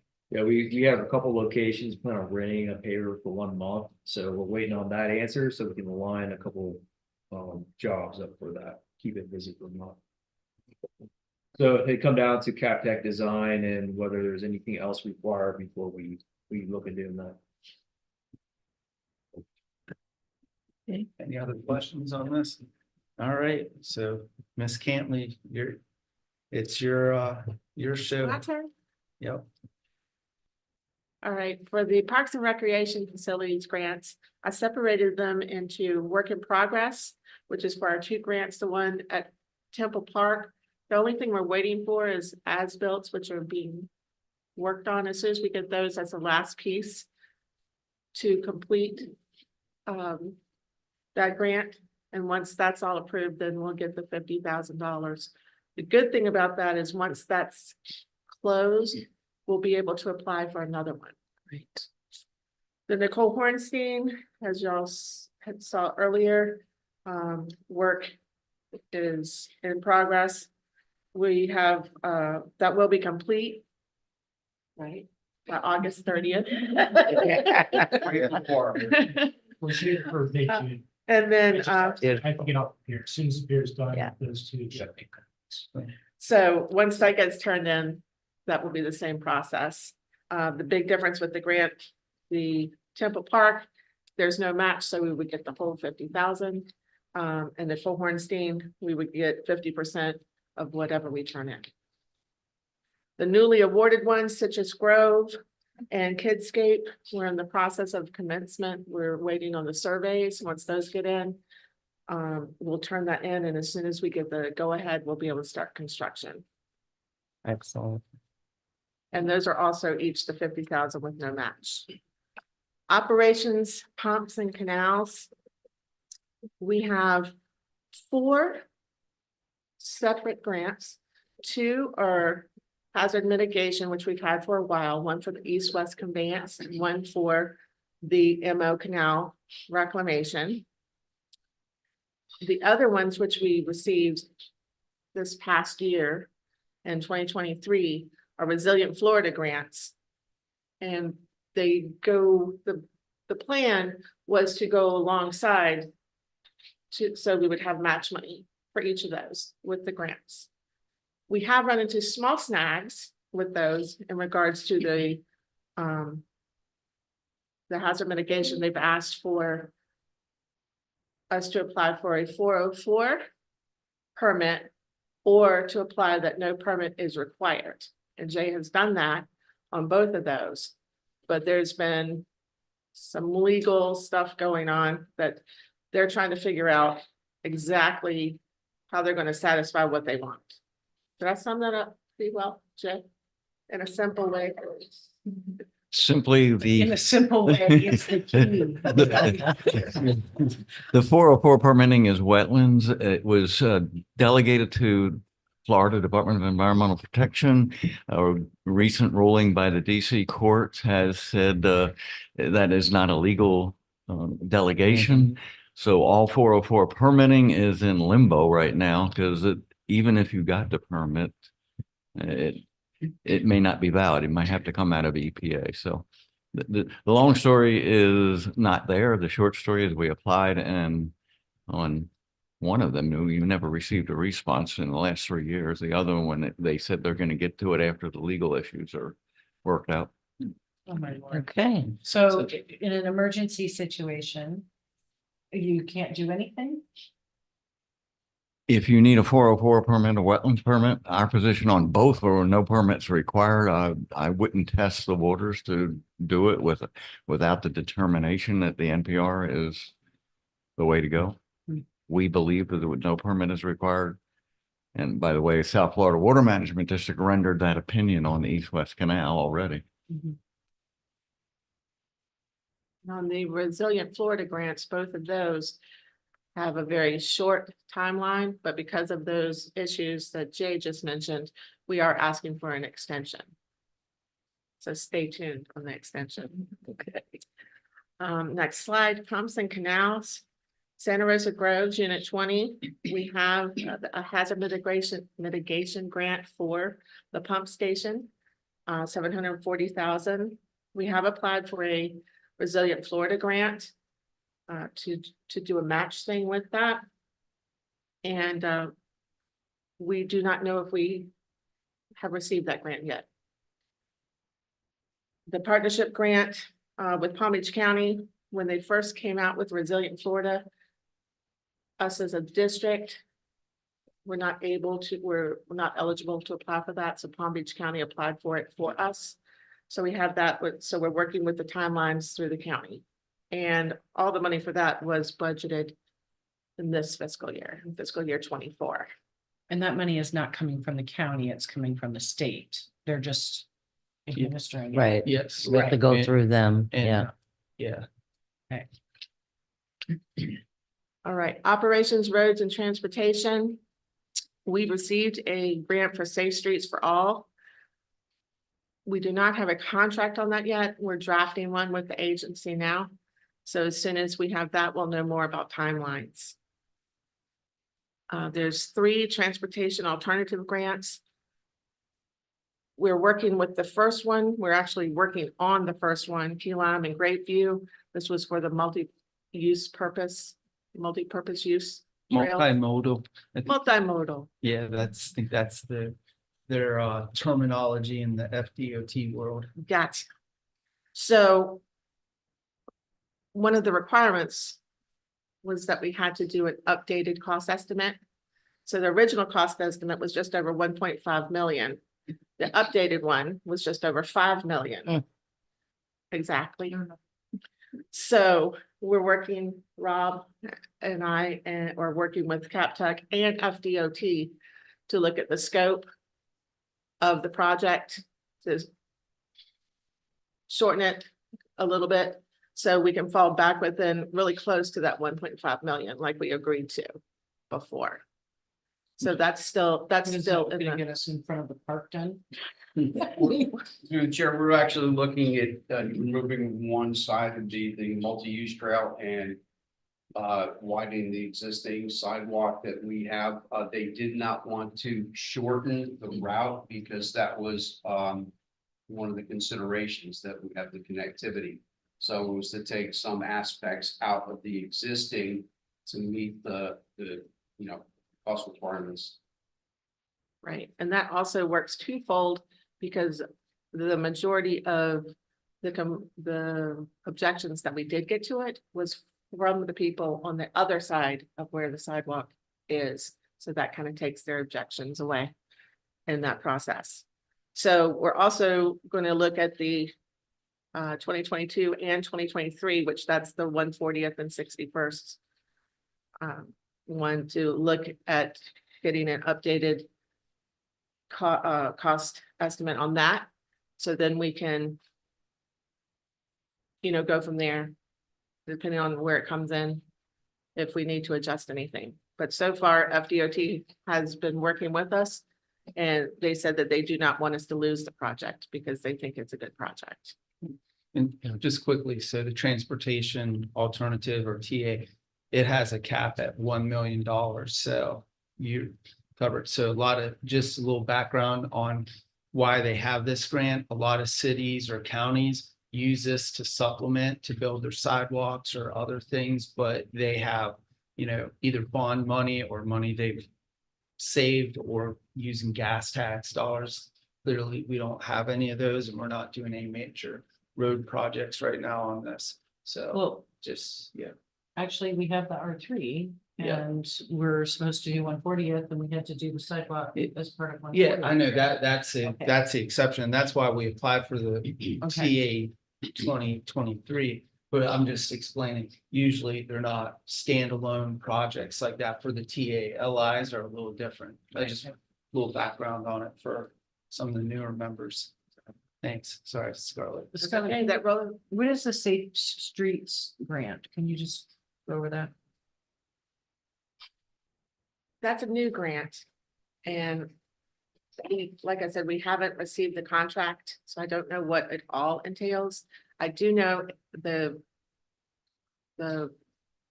amount of the grant is 200,000. And it's no match. And it's basically for a plan. This part of it is going to be for a plan. So I kind of equated to it kind of like the way we did with the mobility plan.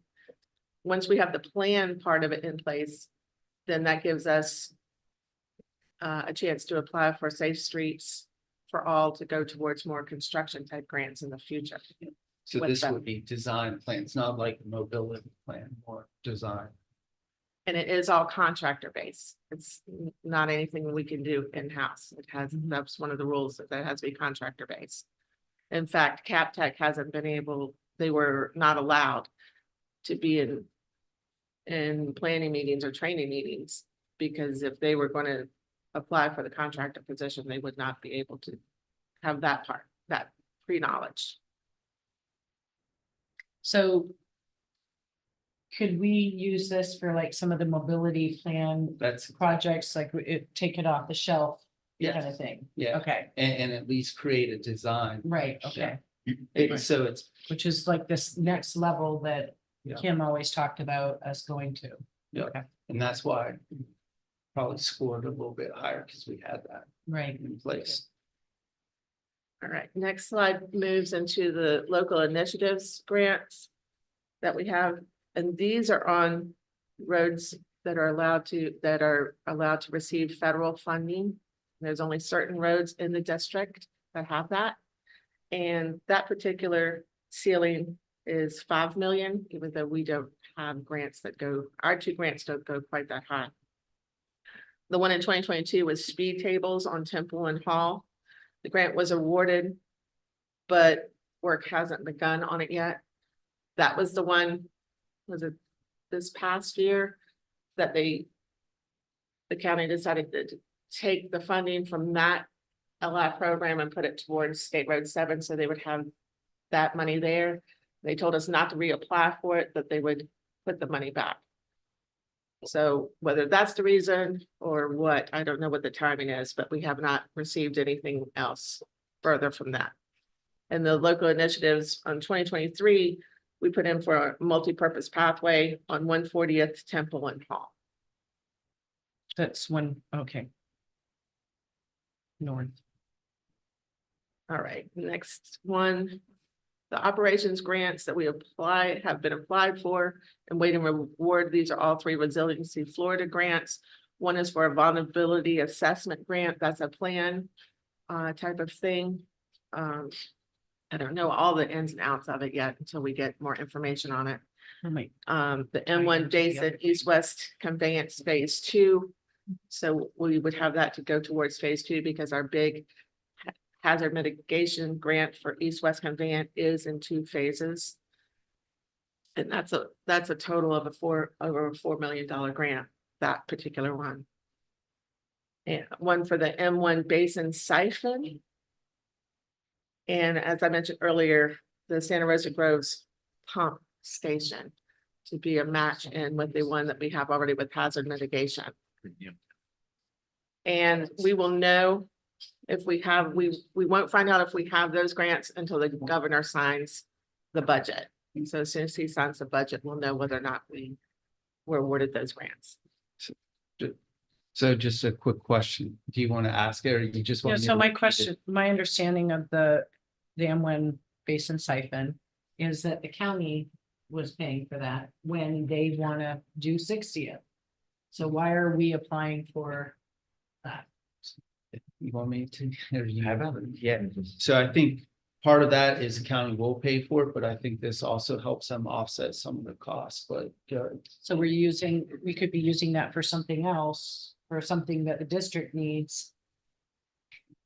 I mean, if the county wants to build 60th, they have to build the infrastructure to build it, in my opinion. I don't. My recollection was that the county was willing to extend it, but not pay for the full extension that Captech study did that took it under the M Canal all the way through the bend in the canal. But the county was willing to pay for it under 60th and to extend it south, but not we can't do replace it something north. That's gonna affect us, Jay.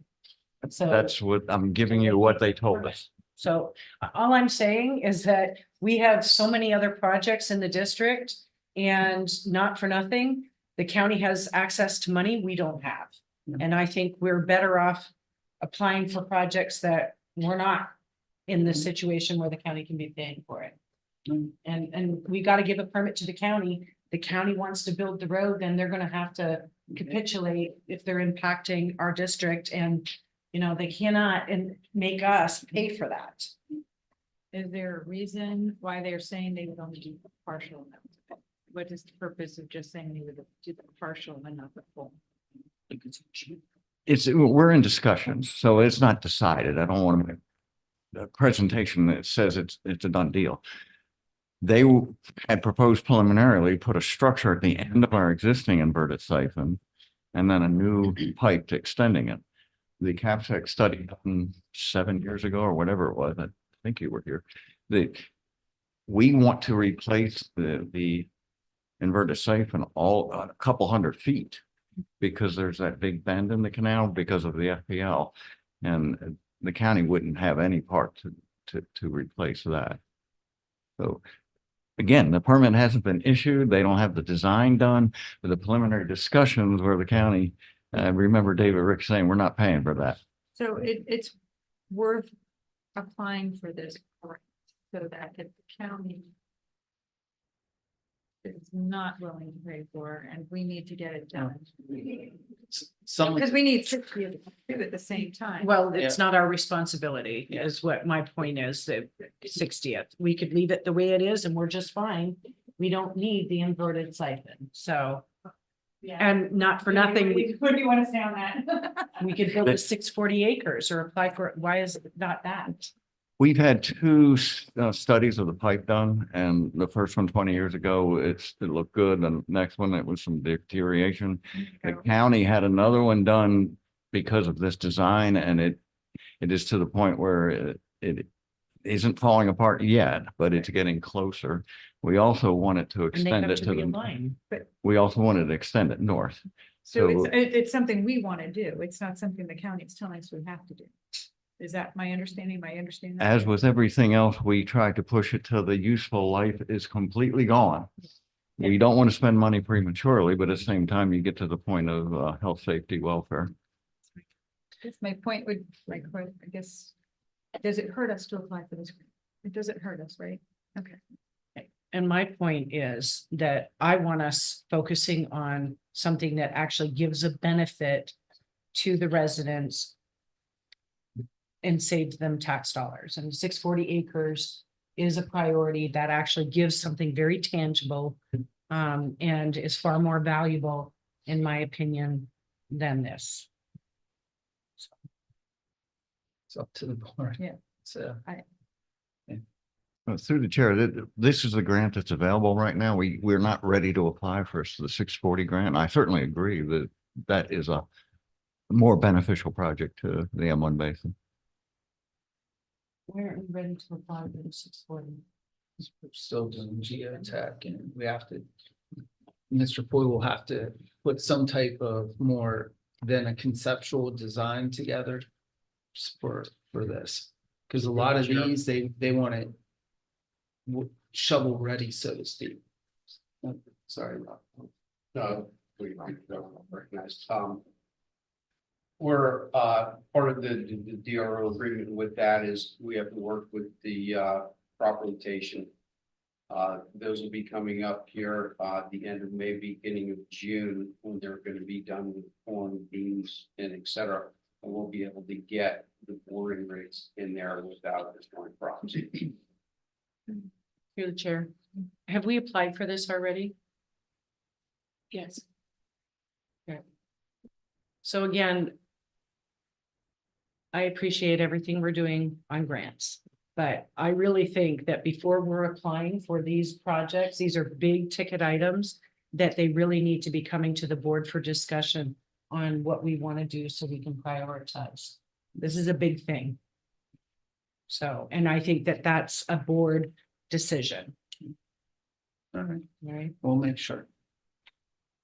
And we can always look at other program cycles, but with the 640, I think one of the things, and that's part of the reason why. The recommendation about Reuben Turnbull going with them is yet you have a federal outlet there, because for those types of big water projects, that will be the route, because that's where you get tens of millions, not just a few million, like what you get here. But some of that we're, hoping that we can partner with South Florida and some others, even though they might not necessarily benefit directly from it, but it helps them because it lessens the discharge into their system during storms. Anyway. Okay, through the chair. So by applying for these grants, because I understand you're asking for like them to come to us and we give consent. Which has always been the case. Okay, has it? Okay, so every one of these we've always given approval. These on projects have everything. always come For to the the projects, district right? to be approved before we applied for grants. It was always the case. So Yeah, I mean, most of these that we've applied for have been matches to grants that already, so that way there is not a local match. So most of these are actually a match to or to a grant, so we're not paying 50% or whatever that is. But yeah, point taken, we'll make sure we do that. thank So, you. yeah.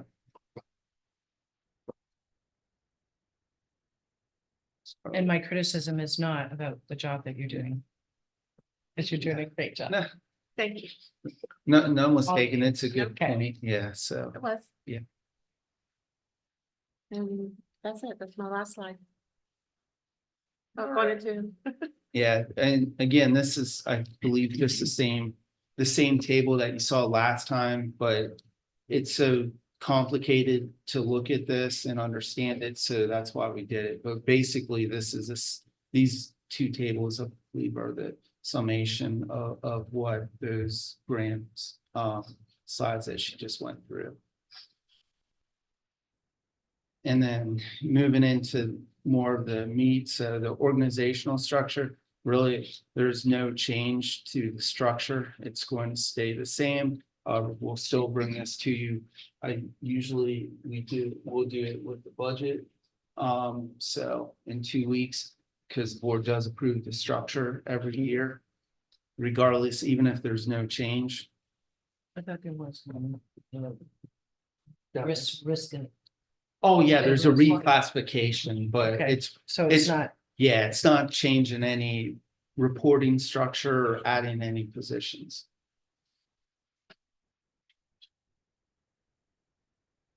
And then just some of the major topics, again, we're trying to maintain just the same level of day-to-day operations, grading, mowing, millings, all of that. Again, no change in the organizational structure. We are looking for the one-time purchase using the fund balance surplus. Same thing with the grant, the 230,000. You can read the rest, so I don't want to keep going. These are some of the significant changes that we put in this year or in 25.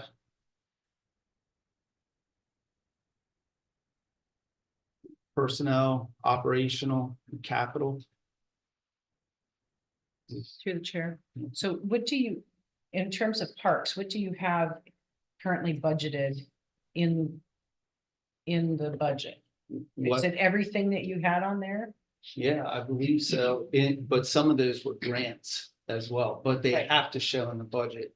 Right, but all the things that you had on your list, those are all things to be done, Yeah. Correct. except for the concrete, the Yeah. basketball courts. Yeah, And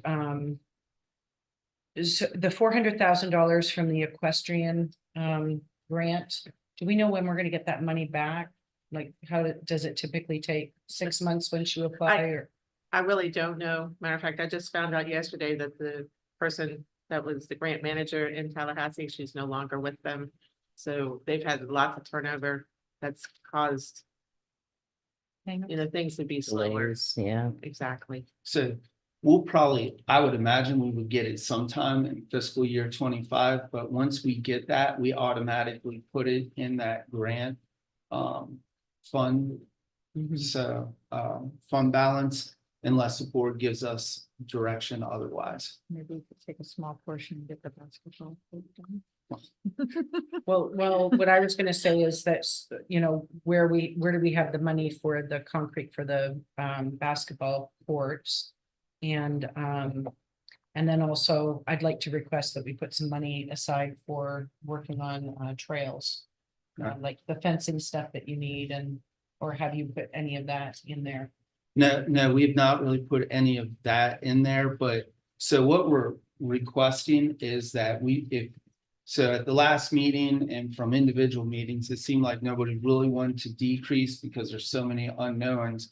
So basically what will happen is you'll have a surplus in what we're calling it a contingency fund. And the way it would be set up is exactly that. There'll be 1.2 million in it. I skipped ahead, so you already saw the other stuff last week. But basically, let's say you did want to pull out whatever it may cost, 100,000 or 200,000 for a basketball court or courts, then you could give us direction. We want to go ahead and do this and take it from the contingency fund. But I couldn't say, hey, Parks, go build that and take it out. of Right, that has to come contingency. It's through gotta come us. Through Yeah. a majority of the board. Yeah.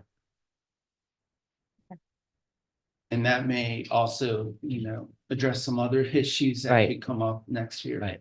That are unanticipated, which seems like we're getting more and more of that each Mhm. year. I was from the just gonna state say- and Yeah. county. We got a lot of arrows to shield, so. Yeah, yeah. Okay. Beautiful. So again, I mean, Jose did a good job last week, so I don't want to go back to here and for everybody. I want to thank you all for all your hard work and I Yeah. appreciate that. I feel like it, much better to be able to talk. and ask Absolutely. Questions. And not Absolutely. feel like we're rushed through it. Definitely need to Right. make this So- a separate meeting. and And- not- Right, Yeah. absolutely. Yeah, through the chair, actually, next year, we're just gonna set aside a night where it's just a budget Yeah. and we start at 5:30. And that way, just for the Yes, workshop. not just to get approve right. it, 'cause there's Just certain get through. timelines. Yeah, But yeah. definitely, because that was just a mistake as we were going through, so, but, Live yeah. and learn.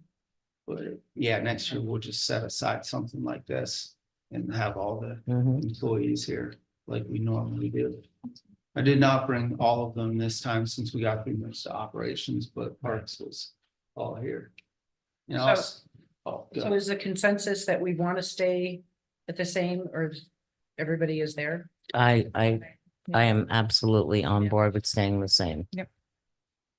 I like the one where we dropped it a little bit. So you don't think it's a good idea to have that cushion in case we have an emergency, if there's a storm, if we want to do something? I think it's good to have that, but I think based on what's going on and with, with the national economy, insurance and everything else locally, if we can give our residents some form of breathing room where they see that we really understand, that's my vote. How much, if we had $600,000, let's say we agreed to split it. If we reduced it by $600,000, what does that actually translate to? Because I It's- think it's less than, It's approximately $48 for every million. right, So 600,000 will be what? $25. Yeah. Something like that. Right, It's Yeah. not enough for us not to have a cushion. Yeah. I right. mean, I agree. I mean, we're not raising. $25 is They've not been going being to- raised. Right, and we're not raising it. I think Right. I would be more concerned if we were seeing a significant increase, but when we're keeping it status quo and we're getting a lot for that money and we're putting some funds aside, it just seems more prudent to do this. Because what happens if we undercut ourselves and then And then we next gotta year we raise have it. to Right. raise it and we're raising it significantly Right, in 2 years. So I that's, agree. it's just smarter to keep it status quo. Right, just for the Well, it's record. not status quo, it's Yeah, proper Right, planning. exactly. Right. No, Because- exactly. There's something else that I was gonna mention is that years ago, the previous board, when we created the R2 road fund, the agreement was that we were gonna be putting money away every year into the R2 road fund. And FYI, we started with 1.5 million that was set aside. And we put, I don't know, 500,000 since then. Yeah. So, and $2 million is not enough for the R2 roads. And that's just the R2 units that are gonna be paying for that. So, we were going to be doing that and, I just don't think it's a good idea. If we reduce the taxes this year, next year, it's gonna seem like a huge increase again. Mhm. And that hurts more than, Correct. I don't think Not that reducing it. 25 is gonna make or break it.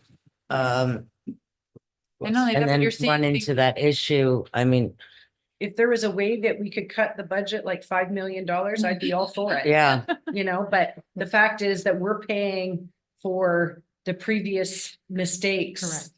Correct. And not proper savings Right. back then. which is what we're trying to correct now. and we're getting the work done that was, And I've been on this board since Neglected. 2016. We've been doing it since 2016 and we're still drowning. Yeah. Still drowning. I mean, we could double our budget and still be drowning. And that's what people don't really understand, you know? So I'm all for lower taxes. I'd love to lower the taxes. But we're not getting any help from anyone. And less every day. God bless you, by the way. I thought you were crying. it's like one of the. A little of both. Right, exactly. All right, well, so I think, yeah, I think we're, And just again, for the record, so you understand what your kind of consensus, Mhm. them 2 units will see a decrease. right, So just right. want that. So see, it's kind of a compliment. Some people people will have a decrease. No, Everybody but else at least will stay the Everybody same. needs to understand that for the past 2 years. You've been the M2, paying the- Unit right. 6 and 12 had a tremendous increase for 2 years in a row. Right. Each. And that, yeah, was very disturbing. So, and I think that it will go down, what, 150 Just about. for, yeah, so. And that's the nice. So that will make a Right. difference for the people in the M2. 25, they wouldn't even notice. Right, Yeah. exactly. But we'll notice it cumulatively. Correct. So, and that's very important. Maybe it's to keep that 100, pushing. maybe it's only 100. Well, I have it, it's 6A. I know. Right there, it's gonna be $80. about $80, sorry. Okay, Because of that. per acre. Yeah. That's a good savings. Well, good, at least we can lower some, that's great. All right, well, if there's no other questions or comments, let's move on to item 7, proof of notice. Do we need a motion for that to receive and file, or Through No, the I chair. don't think Oh. so, right? I just had a thought though. Oh. She lost Oh. it. No, I'm just trying to think of how to phrase it. For the trails, the equestrian trails, Mhm. if we wanted to do something in the M2 basin, where does that fall in the improvement plan? So Like, horse trail, that would be under either It'd be the the- recreation component, I would would it be, think. it would be recreation or would it? No, I don't think there's currently a unit in RC unit. I don't think they show that. It doesn't have the equestrian I trails. don't, it's been a long time. I don't think so. Is that something we never considered when we did the mobility plan? You know, So, I mean, to me, it would be a recreation component. but we would have to amend the water control plan in order to use funds to do that. I mean, you can't spend it on something that's not in the plan, right? No. Right, so that's something that we never thought about. Yeah. I think it We'll was have to always go back. considered it was in the unit. Yeah. So my thought, the reason why I'm asking that is that, maybe we need to, for the M2 basin, set some money aside. Because we talked about doing trails along, 168. Because that's been cut off, so I don't know. If we can maybe bring that back. Or send that information out to the board and we can discuss it at the next budget meeting. What would that translate to? How much would that cost? Well, the M2 basin is part of the recreation component. Yeah, it so- is, but the trails are not actually in the Oh, recreation. But what I was saying is we put the trails in the RC and maybe that would make it But easier. that would be a major amendment and we would have to Oh. notify everybody in recreation. Let's take a look at it and see if there's a way to, the other thing about the 168, we would look at. Maybe having some local or unit match to it, but actually going for bigger grants. And that's why, at the last meeting, I was kind of fighting because having that equestrian advisory board actually reporting to you actually puts us higher in the scale. In the scoring ranks than just ALA West, so. Excellent. So you guys are gonna look at that, all right, so, proof of notice. Received and filed. Yep, through the chair. And the Yes. workshop. Y'all can receive and file it if y'all like, but it was advertised. Right.